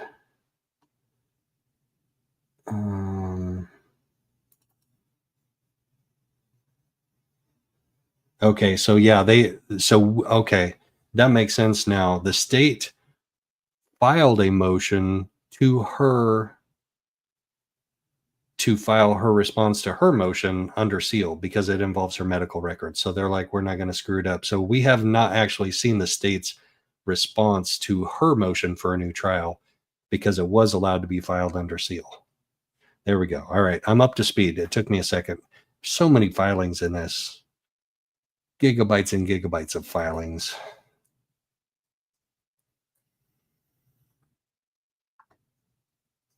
All right, let's see what she says in her filing. Make sure I'm sharing this. I'm sharing it. Yay. I'm going to zoom in a little bit because I can, because I'm in control of just this one thing. Nothing else in my life. I'm in control of this one thing. I can zoom in on Acrobat. Reply to the state's response to the defendant's motion to a new trial. So we had her motion for a new trial the 23rd. We had the state's response filed under seal. This is her reply to the state's response to the defendant's motion for a new trial. She doesn't say for a new trial, though. She says to a new trial. Salty, I'm going to drive you nuts. I'm going to correct her grammar. Oh, I just can't help myself. Oh, and she used a lowercase r in her name over here. I'm used to the capital R in the middle of Lori Daybell. The defendant, Lori Daybell, hereby, maybe she heard our chatter about that, and she's like, I got to stop doing that. I got to pay attention. Lowercase r, lowercase r, lowercase r.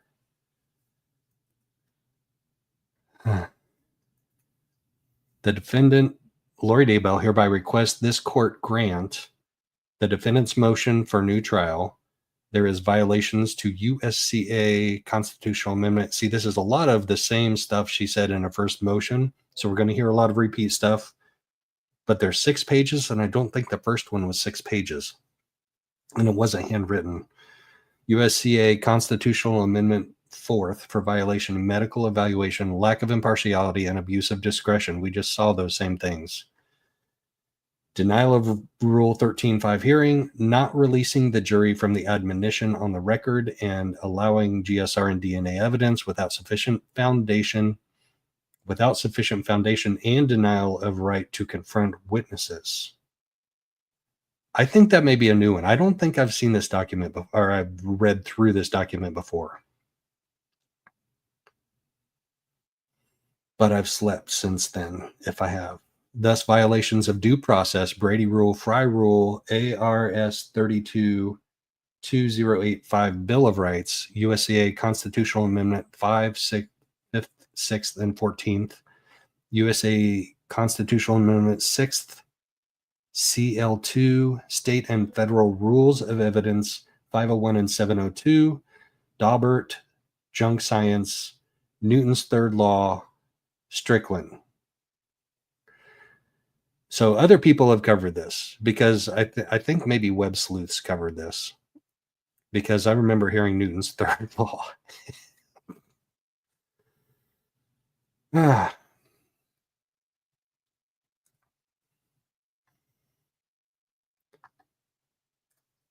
In the state's response on pages 3 to 6 and 9 to 10, which we haven't been able to see because they were filed under seal, Ms. Trina Kay acknowledges, oh, she spelled it right. I have to think about that one. That the state is in possession of the defendant's medical what? To which her colleague, Mr. Joseph Vigil, illegally obtained through the Maricopa County Sheriff's Office, Estrella Administration, and the CHS. So that's Health Services. Mr. Vigil produced on June 3rd, 2025. Mr. Vigil filed a response to the courts.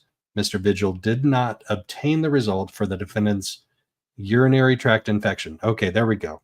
You were right. Sorry, I don't remember seeing that before, but that's because I'm a week behind reading this. I am.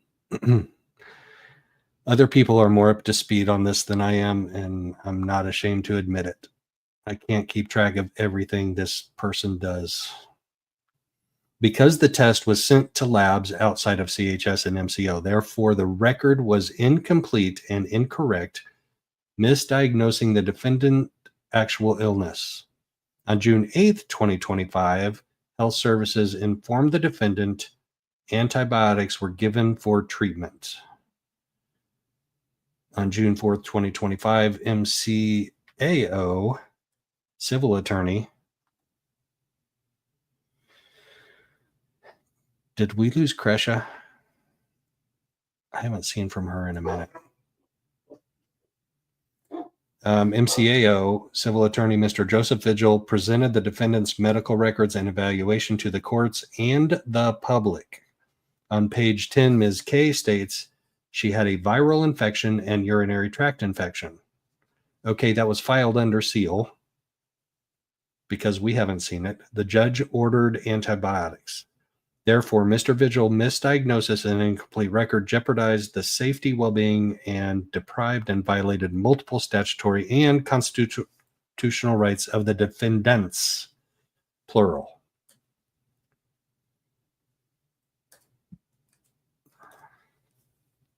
Mr. Vigil is not CHS, Health Services civil attorney. Ms. Kimberly Chamberlain is, because Mr. Vigil and Ms. K admit to obtaining the defendant's medical records from the Maricopa County Sheriff's Office Estrella Administration, which MCSO admin gained through CHS, bypassing Ms. Chamberlain, who legally represents CHS, and is obligated to obtain a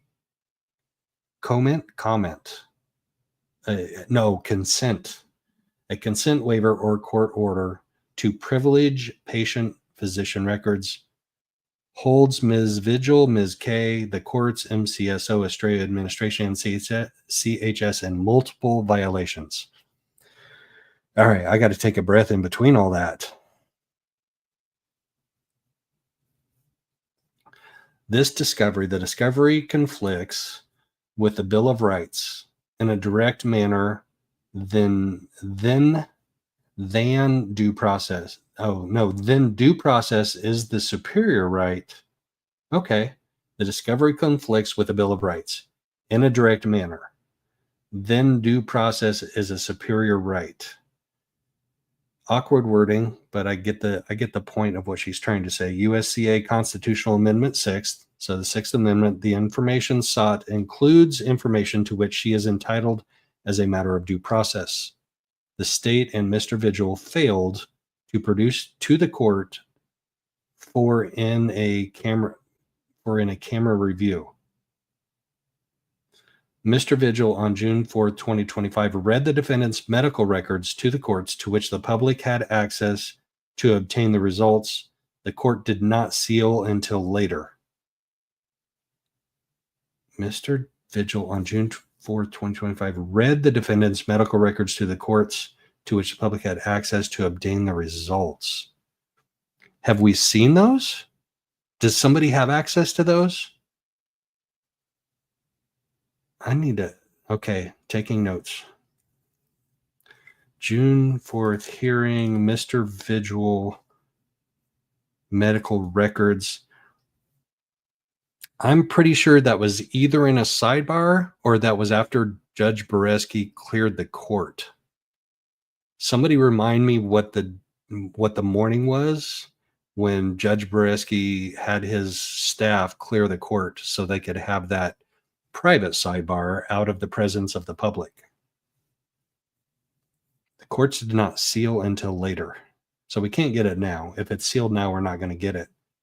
Maybe if somebody was like right there. I'm going to have to go back and look at C, because in those days during the trial, I was literally checking the court docket every half hour outside of court and at every break inside of court. And actually, I was checking it while we were in court too, because we were allowed computers with Wi-Fi inside court.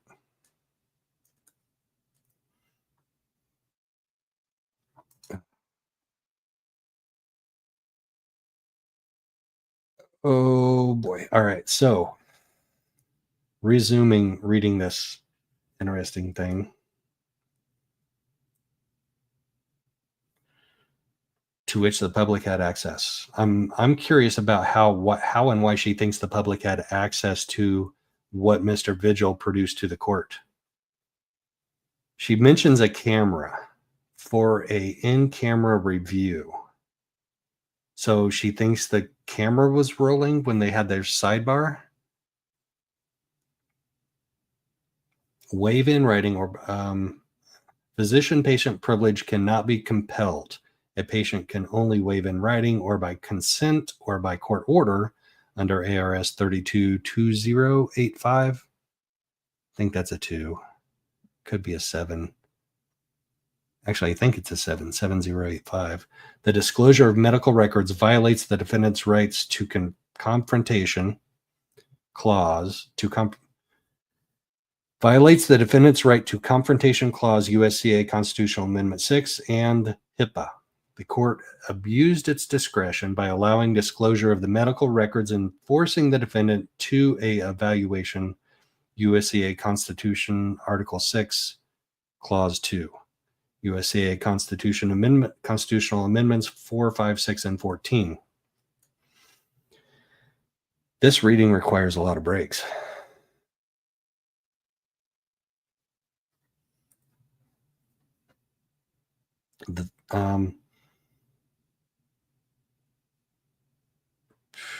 The Bill of Rights must yield to the federal and state constitutional mandate for due process, USA Constitutional Amendment 6, and Brady violation, Brady versus Maryland, 373 U.S. 83, 1963. The state fails to produce justification of lack of impartiality.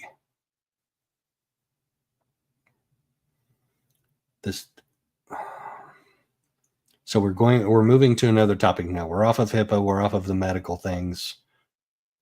The state fails to produce justification of lack of impartiality. Look at those F's. Holy cow. The state, I'll back out just a touch. Look at the justification of lack of impartiality, the defendant. Those F's go almost, that one goes all the way up to the line above it. That's somebody that's a handwriting expert needs to tell me what that means. Fact has the FDR to support the fact finding. Those F's are way up there too. Like the lowercase f's are way up there.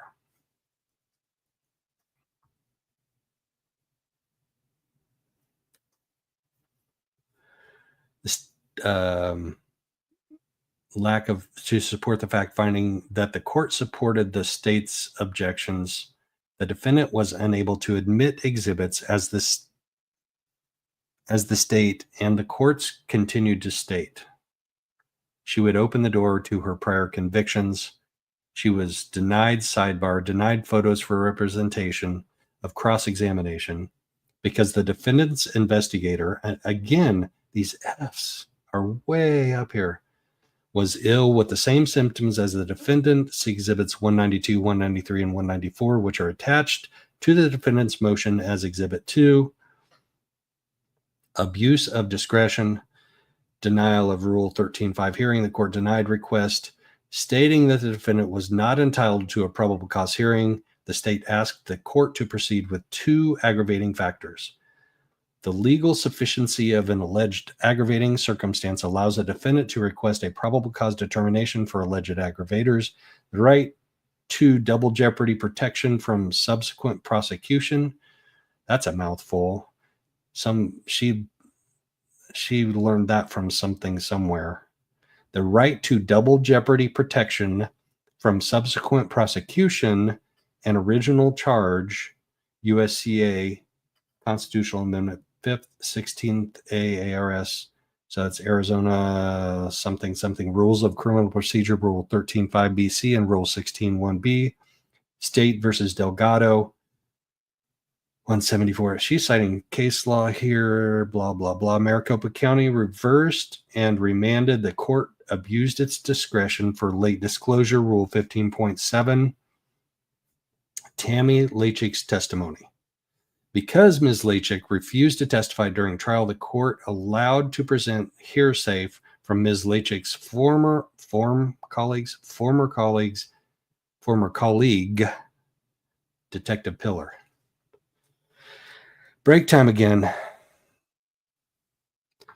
Break time again.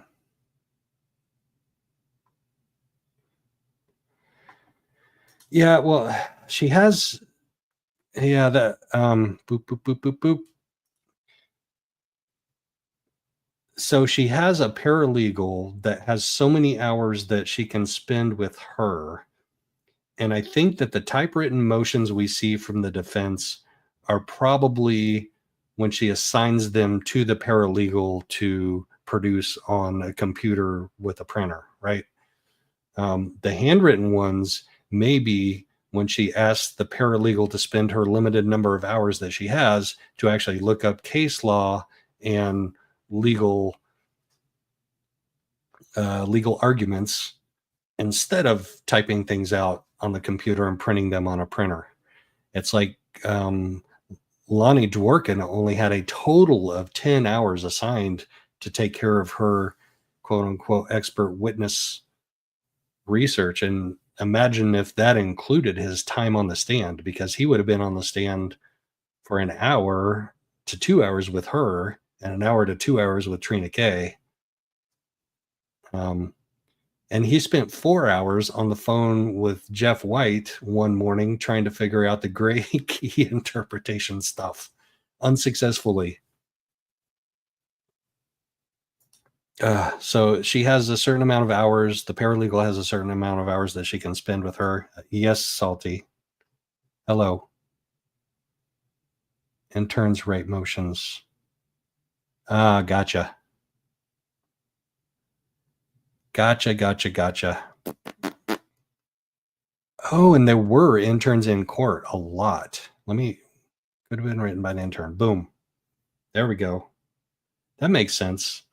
Still, her paralegal has a limited amount of time to spend with her, and with the amount of filing she has done, the amount of motions she's done, Let me do a quick check in my Lori Daybell folder. I'm just going to do star.pdf. I can't even count those. Thought it would give me a total of how many there were.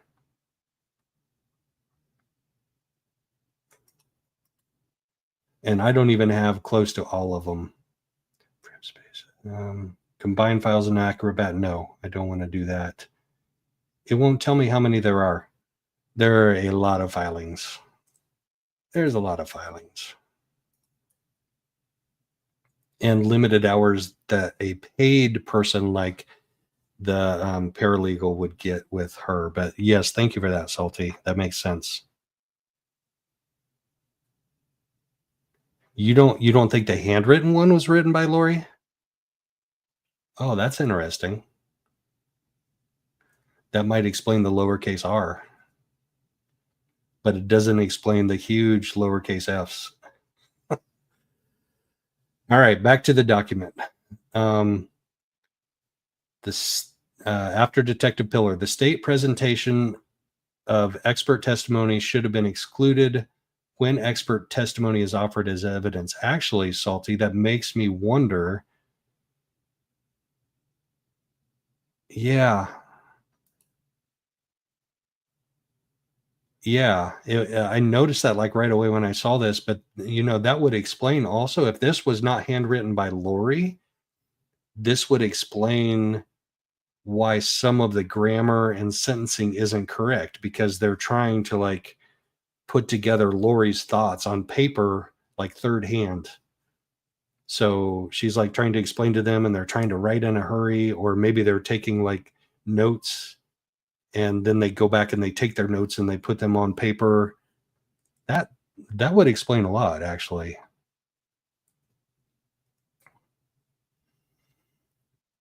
All right, back to the PDF. And experts, the state presentation of expert testimony should have been excluded when expert testimony is offered as evidence. The district court acts as a gatekeeper, excluding junk science that does not meet standards of reliability. An expert's testimony may properly be excluded if there is too great of an analytical gap between data and opinion. Federal Rules of Evidence, Rule 702. Through expert testimony, proximate cause will not be established, but it's supposed to be by mere guess and conjecture. The General Electric Company versus Tennessee General Electric Company versus Joyner, 522 U.S. 136, 118, Superior Court 512, 1997, reversed and remanded. Nothing in Daubert, Fry Rule, or federal or state rules of evidence requires to admit opinion evidence that is connected to existing date by the ipsi digit of the expert. Ipsi dixit.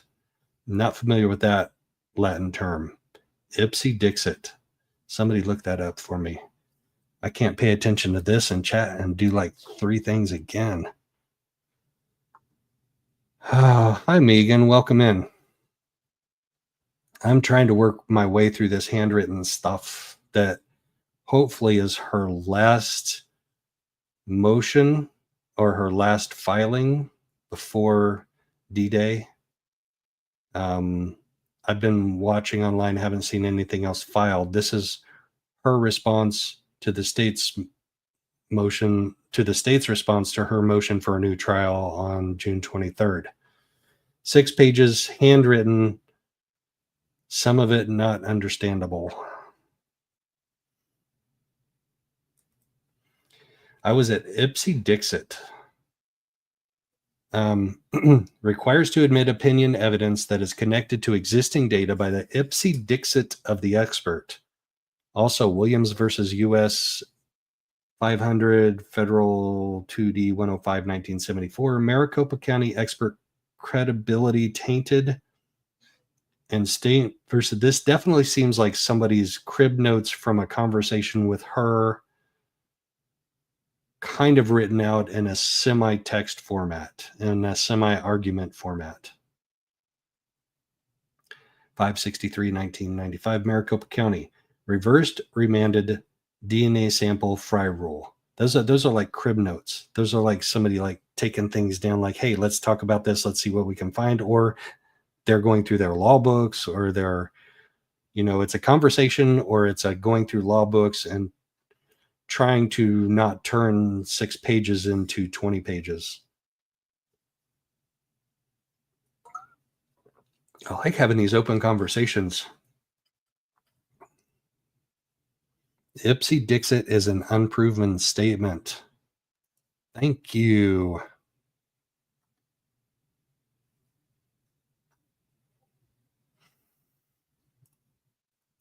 All right. I got to go back up to Ipsy Dixit. So, requires to admit opinion evidence that is connected to existing data by the Ipsy Dixit, the unproven evidence of the expert.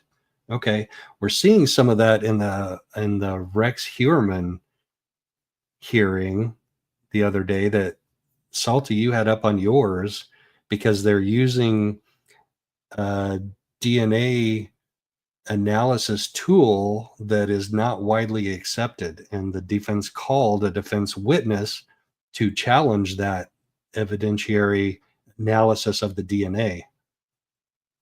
So that's going to become huge. You know what? When you represent yourself, Lori, and you want a speedy trial, you don't have the attorneys to ask to challenge the Ipsy Dixit. Ipsy Dixit. That's got to be a new emoji that I have on mine. Ipsy Dixit. I like it. He himself said it. Wait, what? Which one? Oh, okay. Okay. He himself said it. So he created his own evidence. He says, because I'm an expert, I claim that this is true. I gotcha. And that actually goes back to the Rex Herein thing, because that it was like something gem DNA analysis only has like one paper out there on its use. And so the defense attorneys came in and said, there's only one paper on this. It's basically magic. He himself said it, and therefore he claims it's true because he himself said it. Ipsy Dixit, Ipsy Dixit. That's kind of her whole defense. Like her whole defense is Ipsy Dixit. I myself said it, so it must be true. I was responsible for conspiring to unalive all the people in Chandler, and there's nobody else to contradict my statement. Therefore, I myself said it. Ipsy Dixit, I'm not guilty.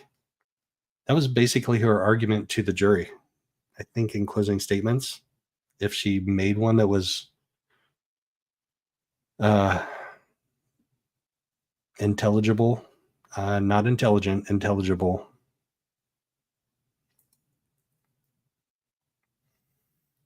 That's kind of a narcissistic thing though, right? Ipsy Dixit. Narcissists say, well, I myself said it, so it's true. There's a thought. Ipsy Dixit.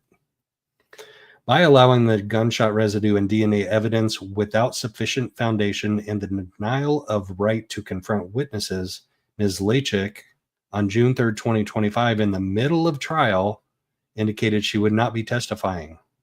The defendant objected to 2 forensic scientists testifying about the analysis that they completed based on the work conduct by Ms. Lachik. For the record, 06/09/2025. A couple of other time slots. Blood blots by Emilyn Sapinoso. DNA swabs by Vanessa Mielka. And GSR by Kyle Mueller. Each expert stated, collected by witness Ms. Lachik, but was not present when the evidence was collected by Ms. Lachik. On page 8 of the state's response to motion for new trial, Detective Pillar, case agent, observed Ms. Lachik collect the GSR and DNA subtesting, then stated he was trained on how to collect this type of evidence. Detective Pillar is not a forensic technician, nor is his expertise establishing a mere guess and conjecture.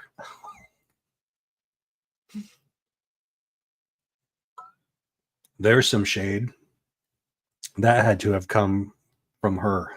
That didn't come from an intern or the paralegal. Detective Pillar is not a forensic technician, nor is this his expertise. Oh, okay. God, that wasn't as much shade as I thought it was, because that's what I would have said. His expertise is not establishing mere guess and conjecture. But what she said was, and I misinterpreted, nor is this his expertise, thereby establishing a mere guess and conjecture. Sorry, I gave her a little too much credit right there for saying something clever. Probably, once again, the intern or paralegal. His testimony on behalf of Ms. Lachik should have been excluded due to DUE to analytical gap between data and opinion, therefore being, I'll put the words in there, junk science. The court abused its discretion by failing to inform the jury on the record and in front of, so this is another subject, completely different subject. This isn't Tammy Lachik and Detective Pillar. This is something that I noticed that day, the day of closing statements. Nate Eaton, I pointed out to Nate Eaton. He's like, yeah, I noticed that too. The court that, okay, so what happened was the judge said, before I release the jury from their admonition, so after closing statements, closing arguments, he sent the jury to the jury room so they could discuss the aggravating factors that Lori ended up stipulating to and saying, well, I don't really want to, but I guess I have to. The aggravating factors argument was done outside the presence of the jury, but Judge Beresky made a point of saying, I'll call you back in to release you from your admonition, which he did in the first trial, but he didn't in the second trial. And I have no idea if that has any legal impact at all. We're going to see his ruling here in a minute where he says what his opinion is. I have no idea. I can't imagine that it's an appellate issue, because why can't he go back to the jury room and release them from their admonition in the jury room, which he probably did. In fact, I think I saw Nate interview one of the jurors, juror number 4. Oh shoot, I should look that up and play that, because that was just a few days ago. I think he finally made contact with one of the jurors, if I remember right. Well, I saw that as a headline. I didn't watch the video, so I could be wrong. But it did look like it was like 4 days ago.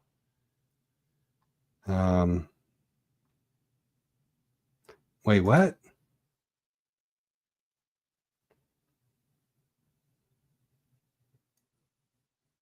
Who had a mini stroke? Wait, I'm behind in chat. He had a mini stroke?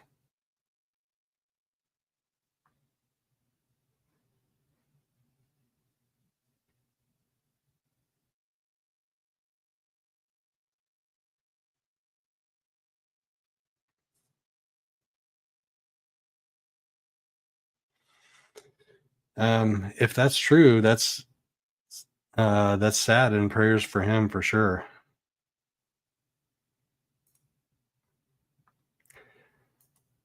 Hey, YBE, good to see you in here. Not long time no see. I saw you in another chat just a little while ago.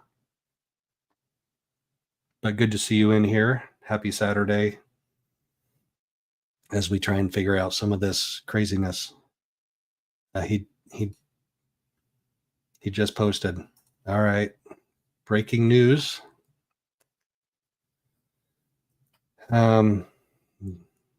Yeah, and he's had a lot of stress and a lot of things in his life for sure. And if meningitis is a contributor, that's yeah, no bueno. But I'm not going to speculate. We'll wait till he comes out with more news. But we can still send him prayers and hope for the best and how severe that is.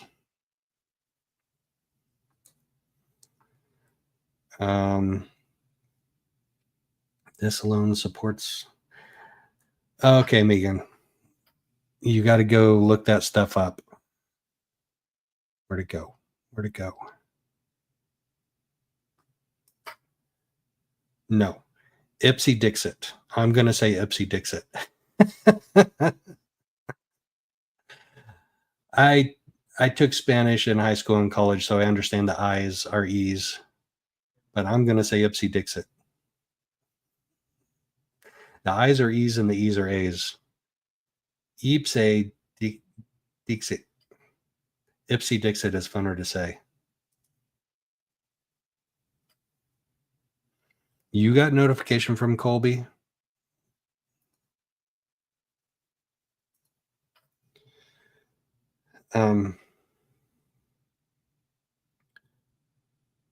During the record admonition, this alone supports the defendant's motion for a new trial. The legal rules governing the outcome of a case, admonition, which tend to be cautionary statements regarding the jury conduct, such as statements requiring the jury to disregard certain testimony or stay off of social media. Reversed remanded admonition violation, USCA Constitutional Amendment 5. I don't see the case law there to support that. I don't see that, Ms. Per defendant. In the state's response, Ms. Trina K. She doesn't just say Ms. K. She says Ms. Trina K. avoids addressing the court's abuse of discretion and violation of admonition. Ms. K. failed to correct with the courts. Conclusion. Thank God.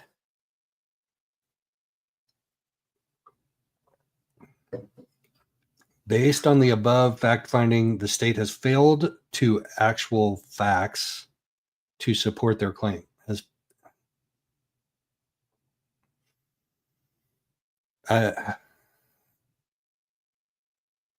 So we've seen the grammar errors before, and we continue to see grammar errors. So I don't know if she did like a dictation and the person like wrote down word for word what she was saying. That I'm honestly thinking that because we're seeing so many grammatical errors and words missing from sentences. Like it seems like it's her writing this, or at least her dictating this.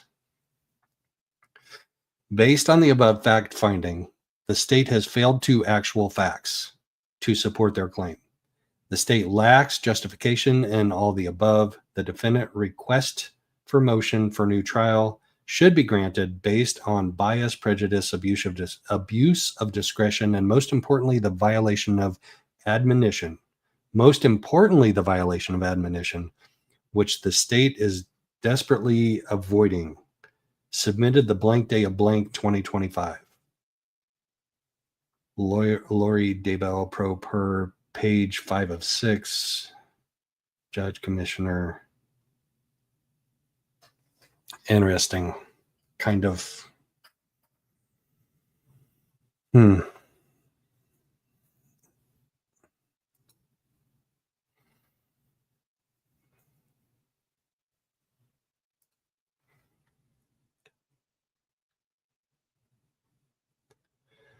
All right, so the next one I have up is actually from the day before. Why do I have these out of order?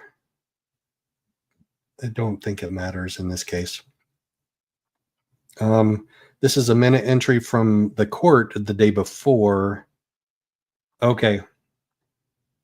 So the court is in receipt of the undersigned state's request to file a response to motion for new trial under seal.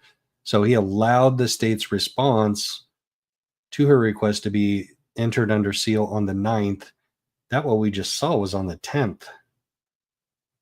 So she did 6 pages on the 10th. No, she already had a copy of it. She was working on these 6 pages. He just allowed it to be entered into the record under seal so we can't see the state's response. That's all this is. He did this the day before she did that. Or he filed this the day before she filed that. And it showed up on the docket on the 10th, the day after he ordered it. All right. Next we have, so 2 days after hers. Was it 2 days? So this is 7/11 is his date. The date of hers.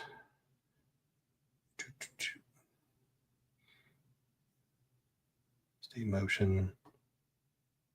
Why are all my things out of order? I've got to see her date again. There we go. Handwritten motion is recorded on the 10th or filed on the 10th. We don't know the actual date of her actual motion. It says the 10th, and the very next day we have the ruling from Judge Beresky. Break time to check chat again. Hi, Barbara Brown.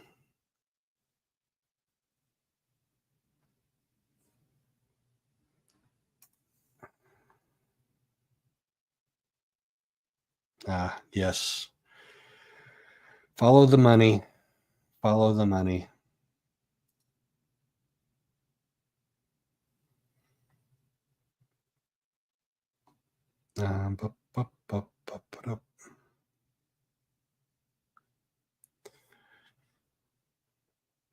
Okay.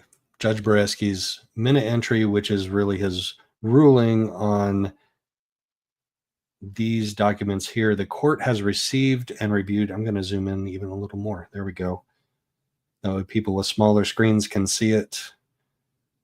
It was issued on the 11th and filed on the 14th, which was 5 days ago. So is that Monday? Something like that. The court has received and reviewed the state's motion for defendant's correctional health services records filed June 24th, 2025, as well as the defendant's objection to state's motion for defendant's correctional health services record filed July 10th, 2025. The defendant put her medical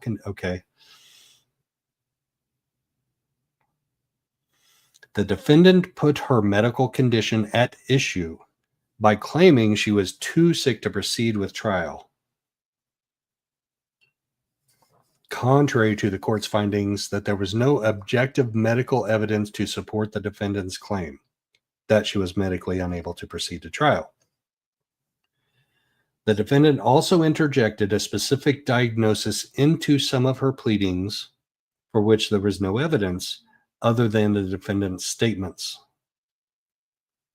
By peppering various pleadings with her alleged illness and medical diagnosis, as well as other references to her illness, she also disclosed otherwise protected information to third parties and the public, thereby partially waiving patient medical professional privileges.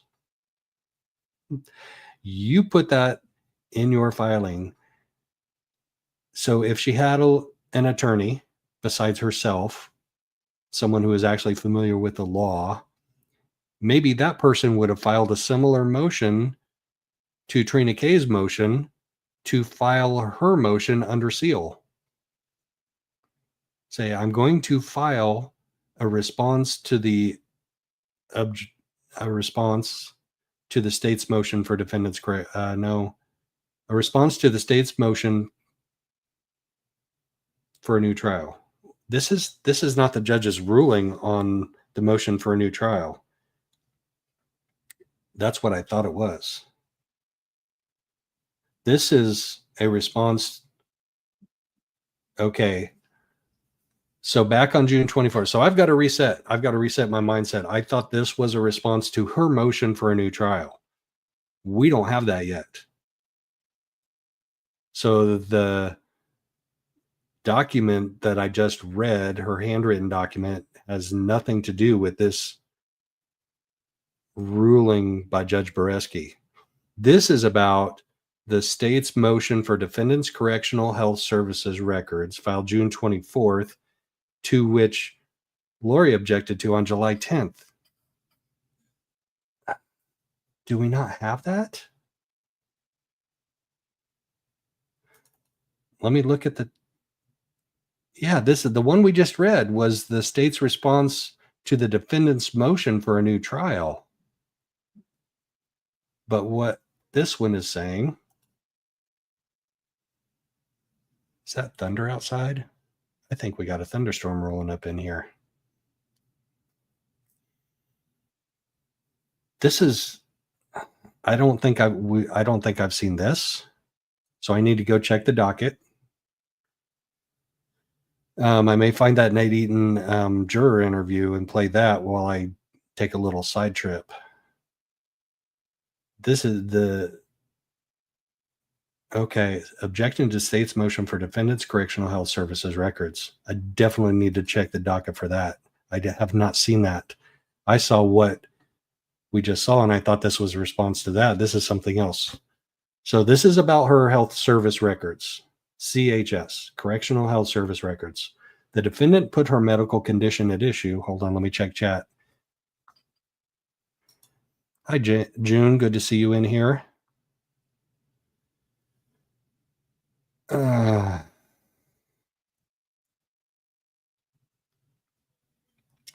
So this is all about medical records. So the state filed a motion to obtain the records, and she apparently filed an objection to their motion to obtain the medical records, which wasn't what we just read.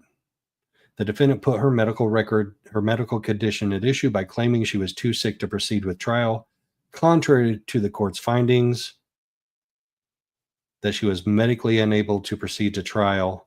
The defendant also interjected a specific diagnosis for which there was no evidence other than the defendant's statements by peppering various pleadings with her alleged illness and medical diagnosis, as well as other references to her illness. She also disclosed otherwise protected information to third parties and the public, thereby partially waiving patient medical professional privileges over the defendant's objection. It is ordered granting the state's motion and directing correctional health services to disclose to the state copies of the defendant's medical records for all services, assessments, testing, and treatment. Whoa. It is ordered granting the state's motion and directing CHS to disclose to the state copies of the defendant's medical records for all services, assessments, testing, and treatment provided to the defendant, limited to the time period of May 30th, 2025 through no later than June 13th, 2025. I don't know if I agree with that. Just from a medical record standpoint, she did disclose things to the public. And so if I were granting this motion, I would limit it to those things that she disclosed to the public. I wouldn't say all services, assessments, testing, and treatment. That is overly broad, in my opinion, as a non-lawyer, as a non-judge, as a non-medical expert. That for all services, assessments, testing, and treatment might be construed as overly broad to somebody.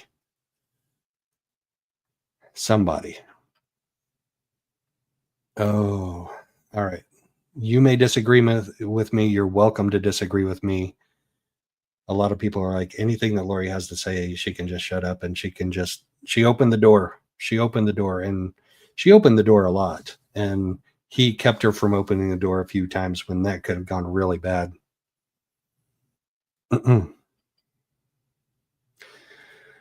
All right. So I'm going to take that off the screen. Oh my gosh, it did get dark in here. Look at that. I think we have thunderstorms outside. So I got to open the blinds.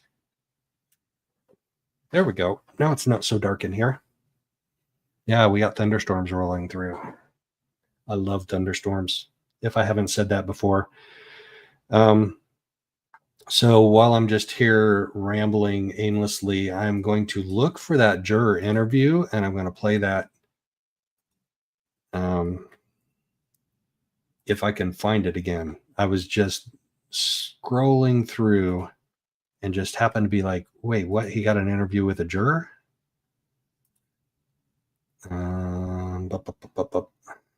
was a video.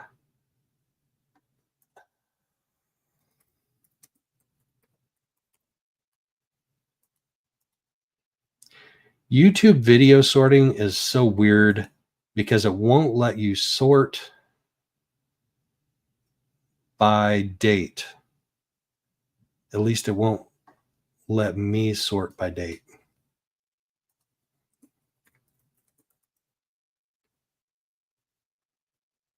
Oh, 1 month ago.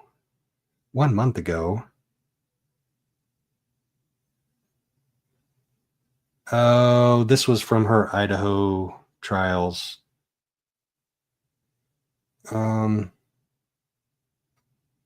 So it's juror 4 from her Idaho trial.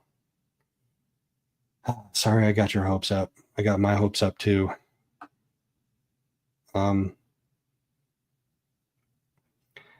Might be a cool interview just to watch real quick and to see her thoughts. Tom Evans, juror number 18 from the Idaho trial, from her Idaho trial, has been on my channel a couple of times, and he was at the first trial almost every day, and we got to know each other, and he, I believe, is coming for sentencing. He asked me the other day if he'll see me in line. I'm like, yep.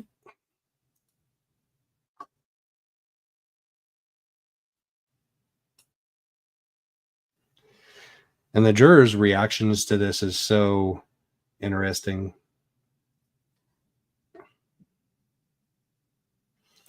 So I'm going to play this while I'm looking on the docket for that document that I thought this was that it wasn't. And I'm going to hit present twice, right? Share once, Alt Tab, add to stage, expand. Play. Our final Lori Vallow Daybell trial. When you think back to 2 years ago, right now, you guys had just reached a verdict as a jury in Lori's first case. What are your thoughts over the past 2 years? You came out to some of the trial last time, and here we are again now. Yeah. I was kind of just thinking about it as far as how I felt the summer after the trial. And I think it was a lot more traumatic the further I get from it, realizing how traumatic it actually was. I think I functioned through the summer, and I think I was better. You know, when we talked before, I had gone through therapy and, you know, had done that, but it still took a lot of time to kind of fully get my energy back even. I mean, as a juror in the Idaho trial, she had to go through post-trial therapy. Imagine the survivors and the families, which are the survivors and are also victims too. Imagine them having to deal with this. I mean, being a juror, obviously you become intellectually involved in the case, and probably in a case like that emotionally involved, and obviously for her she did. This is like, there's just such chaos and destruction around her, not to mention a trail of bodies.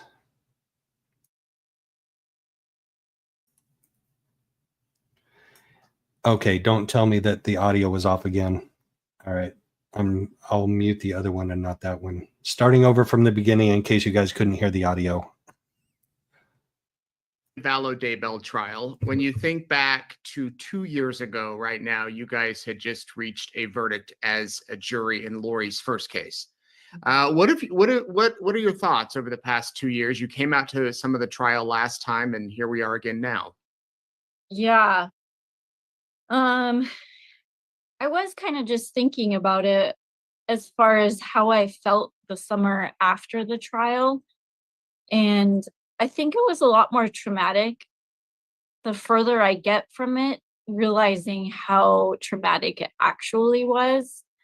Um, I think I functioned through the summer, and I think I was better. When we talked before, I had gone through therapy and, had done that, but it still took a lot of time to kind of fully get my energy back even. I mean, I don't know how else to explain it, but just I think my mind was still constantly processing it and trying to really understand what I had just been through. And then even going to the trial a year ago for Chad's trial, again, I went through, after it was all over, another sort of grieving process because everybody was here and we were talking and being able to process. And then like that, everybody was gone. So it was another sort of processing, and then going to Arizona. When was that? April? Yeah. Yeah. It was only 2 days, and I'm so glad I went, but it was so exhausting. I can't come back. I can't do it again. Why is that? Why do you think it was so exhausting? You mean seeing her, kind of reliving everything? Why is it? I think so. I mean, I almost went back to therapy. I actually contacted my counselor, and I kind of was able to get through it on my own. But I think listening to her so defiant and spewing what I knew to be lies, it's really hard to sit and listen to and not be able to say anything, and not, to just scream at her and be, so indignant. Like, you murdered your children and we already convicted you of that. And to act like, to say my daughter, Tylee, and she didn't talk much about JJ, but then saying my husband, and it was a lot to take in. Yeah. Why did you want to come back? To see all the family. I really have formed a bond with them, and I am really glad I came when I did. I was there for Kay's testimony, which I was really grateful to be there and feel like I'm supporting her, and to see, and we got to hang out for one evening while I was there. And so it was good to just sort of reconnect with them, but the trial part I probably could have done without. Right. Yeah. Not going to court. Yeah. Are you in touch still with some of the jurors you served with 2 years ago? Yeah. In fact, I stayed with Tom and Susan Evans while I was there. They had an Airbnb, so I just stayed with them. And there's others too that I've stayed in contact with. Are they following the latest stuff? Do you know? I know Tom, Yes. of course. Yeah. Yeah. Yes. To a certain extent, probably even not as in-depthly as I have been, but yes, they have. Yeah. When you're sitting in the courtroom this last trial and looking at the jurors, you were in their seats just years ago, and you know so much more now than they did. What was going through your mind because for those that might not be familiar, they couldn't bring up any of the Idaho convictions. They couldn't bring up the fact that JJ was dead, that Tylee was dead, that Tammy Daybell, they don't even know who Tammy Daybell is. All this stuff that we know as the public, that you know as a juror, that was different in your case because you were kind of learning it. Well, I mean, the public knew that the children were dead and whatnot, but you were kind of learning as it went. What were your thoughts thinking about what those jurors were experiencing? So during our trial, I kept thinking, there's always stuff in a trial that's not allowed to be admitted. And if it was, right away, you would go, they're guilty, knowing the entire story. And I kept thinking, because I wasn't convinced for a long time because I didn't know anything. And I feel like probably even 3 weeks still just trying to put everything together and making sure I understood the facts. And then you start to have a gut feeling, but is there what they need to prove to make her guilty? I wasn't sure. And so I felt bad for them because we didn't have that. We got to know everything. We got to know what happened in Arizona, even though it wasn't supposed to be used as evidence against her. I felt really bad for them, and I felt really bad for how they were just let out afterwards. And we were so protected, and I am so grateful to the court system for protecting us because it is traumatic. And I have briefly spoken to one of the jurors from that trial, and I just feel really bad for them. I mean, Arizona doesn't do, I think they did better at protecting the victims, and they didn't do as good protecting the jurors. And I feel really bad for them having to process all of this afterwards. I wanted to ask you about that. The fact that the jurors in Idaho, the only time that we saw you as the media, as the public, is in the courtroom. Like Wow. never again. And I remember chatting with you during a break one time when the jurors were walking like right by us. I know. What were the differences that you observed, and why do you say you kind of feel bad for them? Well, I think they were ambushed, and I don't blame the media because I did want to know, like, what they just found out. But I think the reason that I even agreed to do the first interview that we had is to explain to people how hard it is to actually be on that side and to be nice to the jurors. And you don't always know what is going on. You don't know what's going on in their life. You don't know, what they have been through. And so to have all that media coming after them, and I think there's good actors and there's bad actors, right? And I'm glad that there are some of the good actors that actually got to interview them and to get their story. I just wish they had a little time like we did to process it before being like Pounced. Yeah. Yeah. But and just to let our audience know, what happened is we were told, all the media was outside the courtroom. We were told, someone from the courts came out and said none of the jurors want to talk to the media, like they want to go home. But then immediately after that person told us that, all of the jurors walked out to where we were all standing. Well, know, Right. our job is we're going to say, okay, he told us this, but do you really want to talk? Yeah. Rather than walking them out a side door or a back door. And even the person that told us that was like, why did they bring him out this door without a guard, without an escort or anything? Yeah. And then many of those jurors had to wait for the bus to go back to the cars. So they're standing on a corner within feet of where the media are at. And it just kind of was a, unusual situation. A few of them did talk there, and several others that I approached just. See, to me, that's part of the problem with what happened with juror number 15.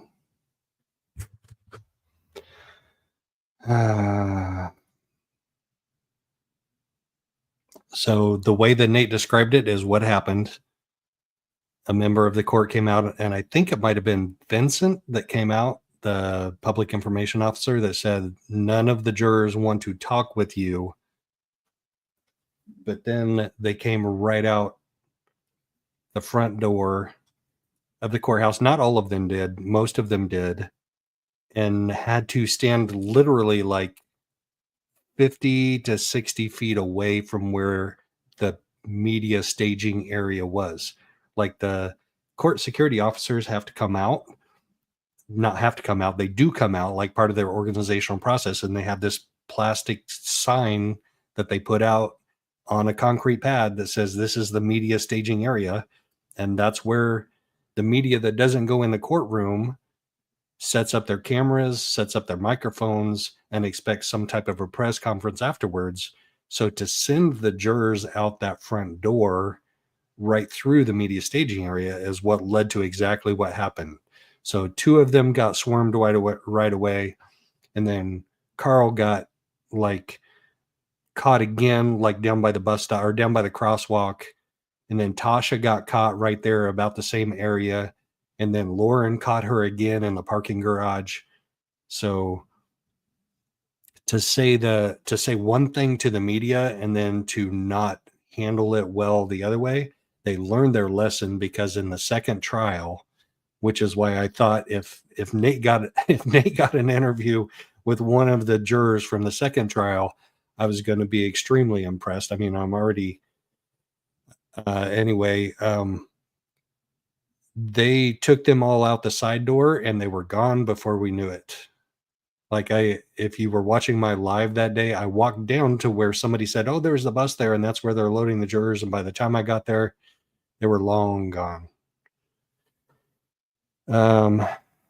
So yeah, they handled it much better with the second trial than they did the first one. So I appreciated that. Kept walking. They did not want to talk. So Yeah. But also, you all had like meals brought in. Yes. You were in a secluded room from the public. I mean, it was very different than how the process is run here. Yeah. In fact, when Tom and Susan and I were eating lunch downstairs in the cafeteria there was a juror sitting just, I mean, less than 10 feet away from us. And so we had to like kind of zip it because I didn't want any. I didn't realize that Nate talked about this in this interview, and it's huge. It's a huge deal to me because it's a problem. The jurors got to interact with the public a lot in both of these trials. There was no separation. There was no segregation of the jury from the public and the media. And the public and the media are co-intermingled for the most part. I mean, they have different rows of seats that they sit in while they're waiting to get in, and once they get in. But the jurors walk right through all of them to get into the jury room, and then they stand in line with them, literally next to them in line, while they're getting their lunch on lunch break down at the cafe. Because the Maricopa County Superior Court does not keep them sequestered during lunch breaks or any other breaks. Like even during regular breaks, if they need a restroom break, they can come out and they can stand next to the restroom. They go to the restroom, they come out. I went to the restroom, or was in the men's room. I worded that pretty awkwardly. I didn't go to the restroom with jurors, but I was in the men's room with jurors at the same time. And one time, like in the morning, I was just being a decent human being. I didn't recognize that he was a juror until he went running off. I was like, "Hey, good morning. How's it going?" That's all I said. And he was like, boom, out the door like a scared rabbit, which is probably a correct reaction because they've been given an admonition not to talk about the case to anybody. And if anybody does talk about the case with you, to immediately walk away. But didn't talk about the case. I didn't mention the case. I just said, "Hey, good morning." And he didn't walk. He ran away. And I was like, "Oh, wait, that was juror number whatever it was. I don't remember now." But the way the Maricopa County Superior Court handles their jury separation from the public is going to lead, well, it led to trouble in trial number 1. Juror number 15 had to come back in and file an affidavit with Trina K that said that I misspoke. I think they have a few more lessons to learn. It's not just about at the end of trial, after verdict, keeping them away from the media. It's probably also about keeping them away from the public. Maybe consider buying them lunch. Like you give them each a $12 daily stipend for lunch. Maricopa does. Plus they pay up to $300 for lost wages income, if it's verifiable. And they pay them mileage at the going IRS rate, whatever that is, 56 cents a mile or whatever. Maybe don't give them the $12 daily stipend for meals, but keep them in one room and order in pizza. So you've got 16 people in one room times $12. So that's 144 4 times 12. That's almost $200. You could buy like 10 pizzas, which you wouldn't need for $200. You need like 4 pizzas. You know, 80 bucks, $100 on meals to keep them in one room, to keep them from having to go down to the cafeteria and interact from the public and possibly hearing something they shouldn't hear. Because the people that attend trials and trial watch are generally true crime fans, and they want to stand next to their friends and talk about the trial that they're trial watching. So you really risk, and even the media will interact among themselves and talk about, you know, the morning session while they're at lunch. Allegedly.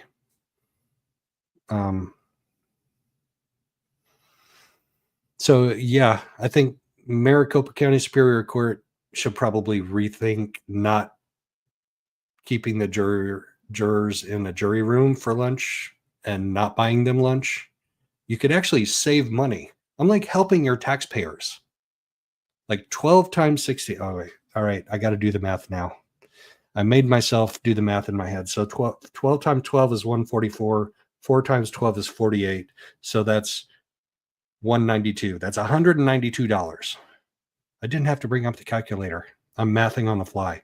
$192 would easily pay for lunch for a mass of 16 jurors. Easily. Like when you buy lunch for the office, it's what, like $8, $10 a piece?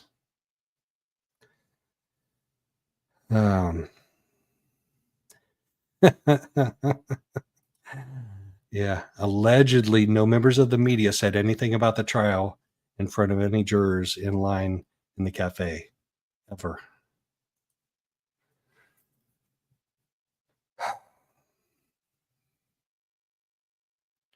Okay, so I found 2 new court documents. Neither of them is the one I was looking for. We're going to finish watching this because Nate is actually bringing up some really good points. I love this interview. Every time I watch him, I learn new interview questions I should be asking of jurors. And it makes me want to go ask more jurors more questions. I think I'm going to get a hold of Tasha and see if she wants to come on and say anything before sentencing. And obviously, Tom, I'm going to see Tom, and he better come on the channel for at least a little bit of a chit chat. Maybe not before sentencing, maybe after, or maybe together at the same time. We'll see.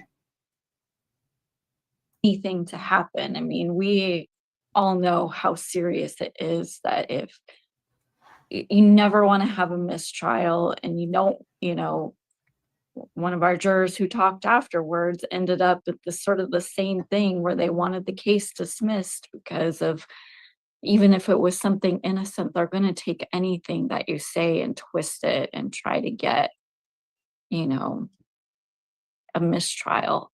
Yeah. So it's funny she says that. If you say anything, they might twist it and try and get a new trial. But can we all agree that Carl's words, I was driving home yesterday and thinking about her 3 life sentences, or her spending the next 3 lives in a jail cell or a prison cell, something like that. He said 3 lives. Yes, and he said yesterday in the same sentence, is you can't overtly interpret that as he knew ahead of time about her 3 life sentences, but you can ask questions. You can be like, wait, what did you know? wait, what did he say? And that's literally what Justin said in the studio when he was watching this live feed of Carl. He said, wait, what did he say? So it's, I mean, when you expose them to the media that fast after the trial and they don't have time to think about it, and in a high profile case like this, and like she said, they will twist it into anything. That was literally in juror number 15. Carl was literally in 2 of Lori's motions for a new trial. And Lauren's interview of him was in Trina K's response to Lori's motion, because Trina K said, well, Lauren interviewed him, and he said, no, I didn't know anything. So he said 2 kind of contradictory statements, but he did clarify on Lauren's interview. So it's a mixed bag. It is a mixed bag in social media, of which I am apparently one now, and interaction in the whole thing is something we all have to learn to deal with. These trials were a learning experience for me. Somebody told me before I started, don't ever get involved with the victims' families. And I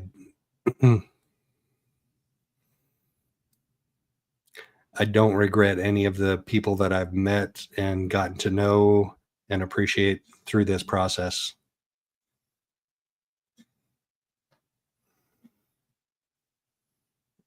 I don't regret it. And even if my heart like extends out to them and it compromises my objectivity, I don't regret that.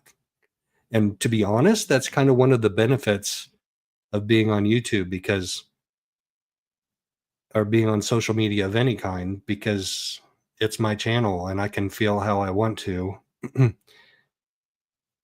But then you can't also look at somebody like Nate Eaton, who is supposed to be, oh, and look at this freeze face that I have on him. I just noticed I froze him like in mid dork face. Sorry, Nate.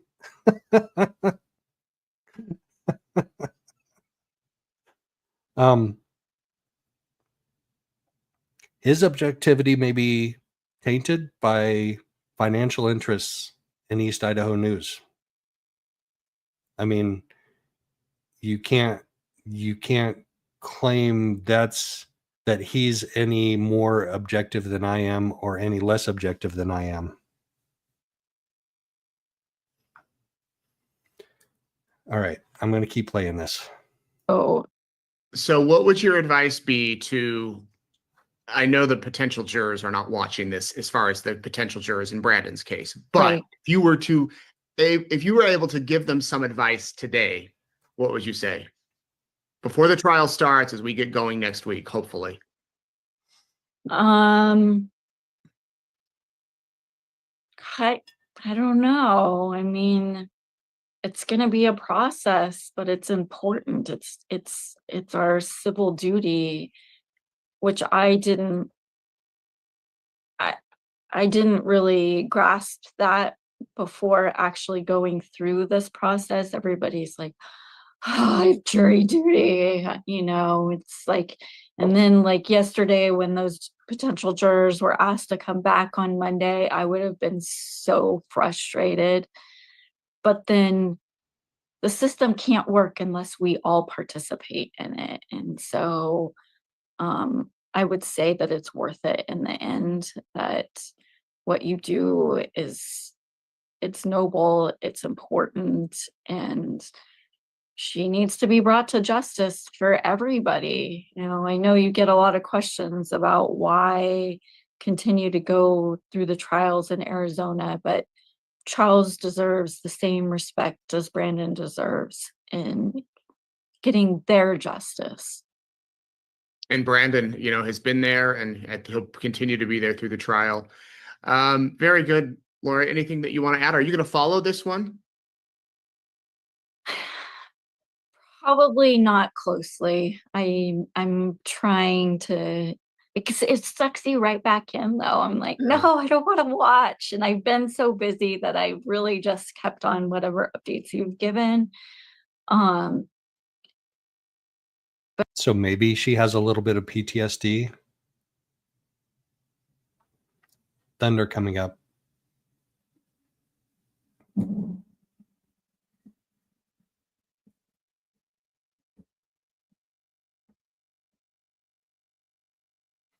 Did anybody else hear that thunder? But wow, she puts on a show. I mean, it is just, it's something every single day that she does. And so, yeah, probably not as closely as I have been. Yeah. Keep my sanity. Right. Well, you can follow along the highlights, the key points. Cool. Yeah. Well, thank you for chatting with me. Anything you want to add? Mad props to your wife. I know what it's like to have your husband gone a lot, and it's a lot to keep the fort down. Yes, you have a husband who travels, and you know that well. So, Yep. yes, definitely props to her. Fortunately, hopefully, this trial won't be too long. As long, and the kids are not in school, so Yeah, that right. you know. That did it right there. He this trial won't be too long, and the jury didn't deliberate too long. Lessens the load a little bit, but yeah. Right.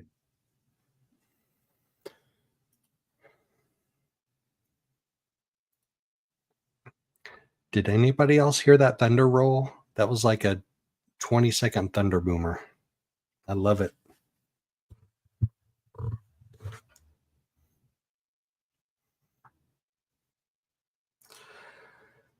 So I did find another 2 court documents that I missed earlier. I did not find the one that I was looking for. The one that I was looking for was the response was about the medical records, the correctional health services.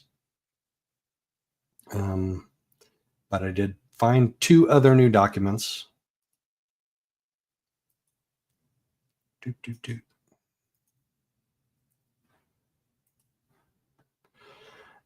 This one is pretty much inconsequential. I mean, all court rulings by the judge have consequence made on the 9th, recorded or uploaded on the 10th. The court is in receipt of and has considered the state's request to file response to motion for new trial under seal. So Trina K responded to Lori's motion for a new trial, and then she filed a motion to file that motion under seal. Good cause appearing, it is ordered. So we will never see that motion unless it gets unsealed at some point in time. I think sometimes prosecutors overseal documents when you could just redact stuff, when you could redact sensitive information. I mean, isn't redaction a decent compromise between sealing and open records? Just redact the sensitive information. We want to see. There's some, so I want to see Carl's affidavit with sensitive information redacted. So Trina K filed a motion, and I have never seen the judge's order on that motion to seal Carl's affidavit.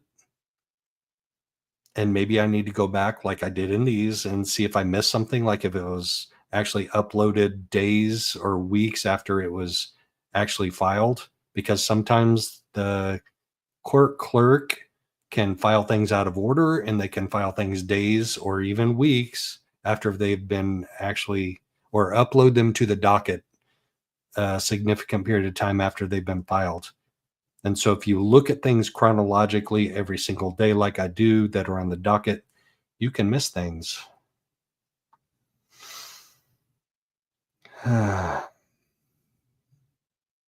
You can miss things. Like I missed the second one in here. I missed this. But so Carl's affidavit, the The reason behind Trina K's motion to file it under seal was that people could see his social security number, his date of birth, his address. Those are precisely why redacted documents are redacted documents and not sealed documents, because we can see the rest of the stuff that's not personal, sensitive, security-wise information.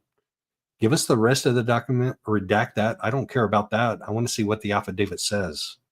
And I still want to see what the affidavit says. And it's probably a nothing burger. It's probably, I misspoke on camera. I didn't mean that I knew of it the day before, which is what he said on Hidden True Crime.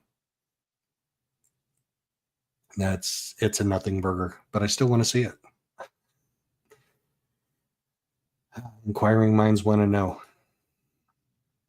All right, so this is not the document that we saw earlier. This is not the document we saw earlier, but it was obviously handwritten by the same person. And the Fs, look at the F, like the very first F. Defendant, the F goes all the way up to the line above it. This is, make sure we're sharing this. Yes, we're sharing this. See, we had like 10 people drop out of watching this, and y'all missed this document that I found. Does Nate Eaton bore you that much that 10 people had to drop out of watching this? Let that be a lesson, Joe Schmo. Let that be a lesson. Don't play Nate Eaton for like 10 minutes. Play him for like 2 minutes. Learning lessons all the time. Learning lessons all the time. Here's a new document that I hadn't seen before. And I don't know that I've seen other people cover it. But it is definitely handwritten by the same person that wrote the last one we watched. Response to state's motion to file response to motion for new trial under seal. Can you keep track of all of this?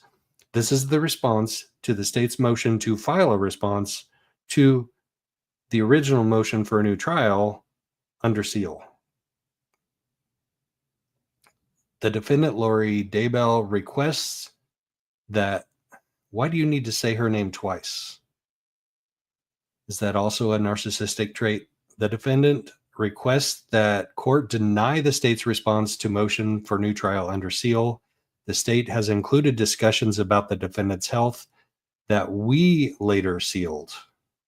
We later sealed. On the state's response to the motion for a new trial, date June 3rd, 2025, pages 3 through 5, pages 9 through 10. The state is in possession of the defendant's medical records, which were not compelled and cannot be compelled under HIPAA, Bill of Rights, due process, state and federal rules of evidence 501, and Arizona rules of something 32 that is a 2085, but not limited to Brady violation, USCA Constitutional Amendment 6, Confrontation Clause, and the court abuse its discretion. Oh my gosh, she put a period in there. I mean, an apostrophe. She put an apostrophe. Somebody put an apostrophe in there. And the court abuse its discretion. Y'all know why you shouldn't have an apostrophe and abuse its discretion, right? Allowing disclosure of the defendant's medical records on June 4th, 2025, U.S. Court of Appeals, or USCA Constitution, Article 6, Clause 2, USA Constitutional Amendment 514, and failed judiciary process for a in-camera review. Maricopa SCO, should that be MCSO, Maricopa County Sheriff's Office? Civil attorney is Mr. Joseph Vigil. So these are some similar arguments. They are similar arguments to the document we just read. They're still nonsensical. They're still nonsensical. CHS Civil Attorney Ms. Kimberly Chamberlain, not Mr. Vigil. What? This makes no logical sense. The state, Mr. Vigil, and the courts failed to protect, preserve, and honor state and federal laws for confidentiality and communication, as well as patient and physician privilege when Mr. Vigil gave corrections, health services assessment, and evaluation diagnosis in open court. The state and Mr. Vigil did not seal until later. Media may have not been present, but the camera were. Are we sure that she's not writing this? The camera were. Making public knowledge. Kresh, where are you? Megan, where are you?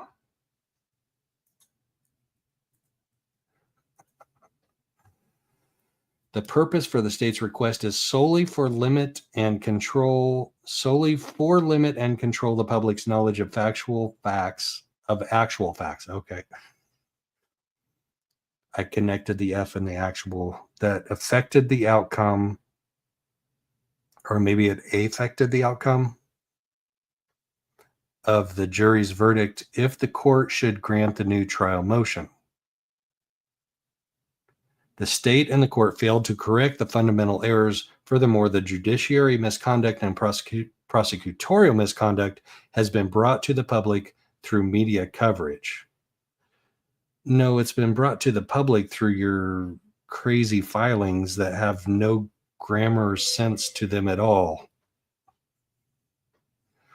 Therefore, based on above fact-finding, there is no need to seal what the state, Mr. Vigil, Maricopa County Sheriff's Office, Correctional Health Services, and the courts failed to protect through the above violations of law, which is also public record currently and at the time of the above violations. Because the new trial request is actual FTR to support the defendant's claim. This isn't just grammar. This is nonsense. This is like nonsensical words put together, and maybe I'm reading it wrong. Which is also public record currently, and at the time of the above violations, because the new trial request is actual to support the defendant's claim. Thus, a redundant request to seal motion to new trial.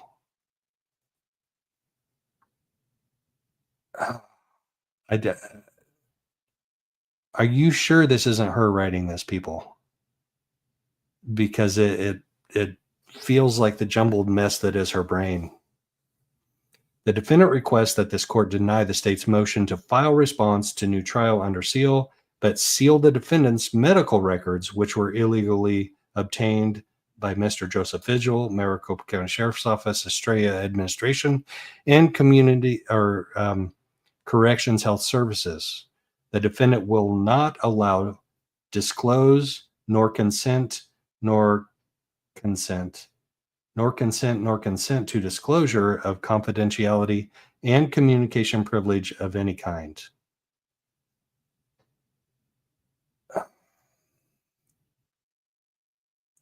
If she wrote that herself, I worry about her psychological health. If not, if that's like some kind of dictation, then it's a combination of that and miscommunication, right?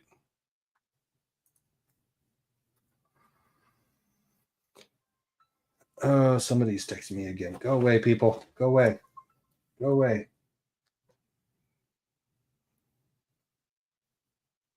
Don't call me. Don't call me in the middle of a live. Don't you know? Aren't you watching? Okay, everybody. We did some heavy stuff. Oh my gosh, is it after 2 o'clock? It's been 3 hours, 3.25 hours. How is everybody still here? Thank you, everybody, for being here. I have a crap ton of work to do to get ready for my trip to Phoenix. I'm probably taking off Monday. I may be making a stop on the way in Oklahoma. And then I get there on Wednesday. The sentencing is on Friday. And then I'll be driving back and hitting Kerr County, Texas on the way back. There will be other lives in between. Stay tuned. Thank you all for stopping in and hanging with us today. Thank you, Forrest, for modding.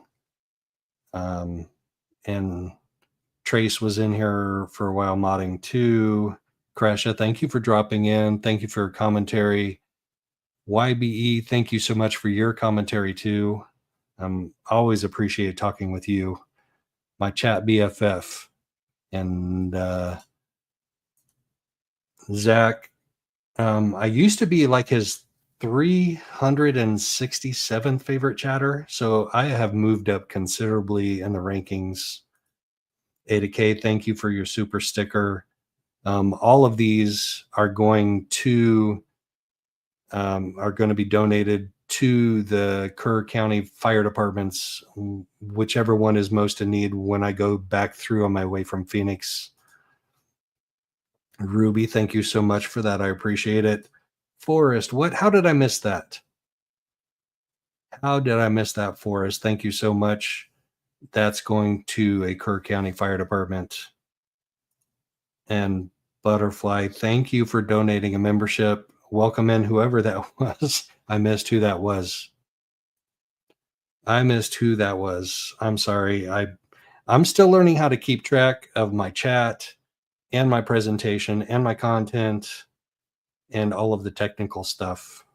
But hopefully you all had a decent time hanging here in chat, and maybe you learned one thing new, or maybe you got confirmed what you already knew about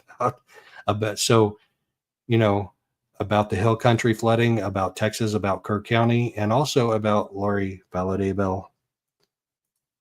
Danny, what? Thank you, Danny. I appreciate that. That's going to Kerr County, Texas. We're going to keep track of these, and we're going to make donations when I come back through. And not from me, they're from you. June, thank you so much. I definitely support the firefighters. Thank you very much to the heroes. And my hat's off to the ones that are still out there, boots on the ground, exhausting themselves to continue with the rescue efforts and recovery efforts. All right, I'm going to go, guys. I can't believe it's been over 3 hours. Everybody take care. Have a great rest of your weekend. Stay safe and be well, and we'll catch you on the flip side.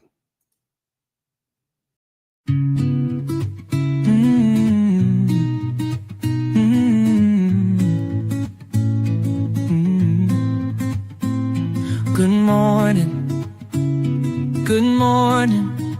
Hope you got your cup of joe and filled up your morning with good things to know. Good morning, good morning. Thanks for saying hi. Together we make a difference. Be sure to come back by.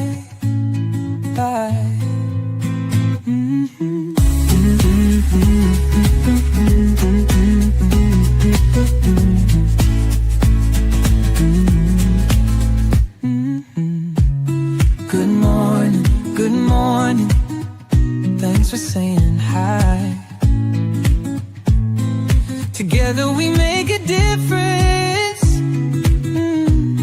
Be sure to come back by.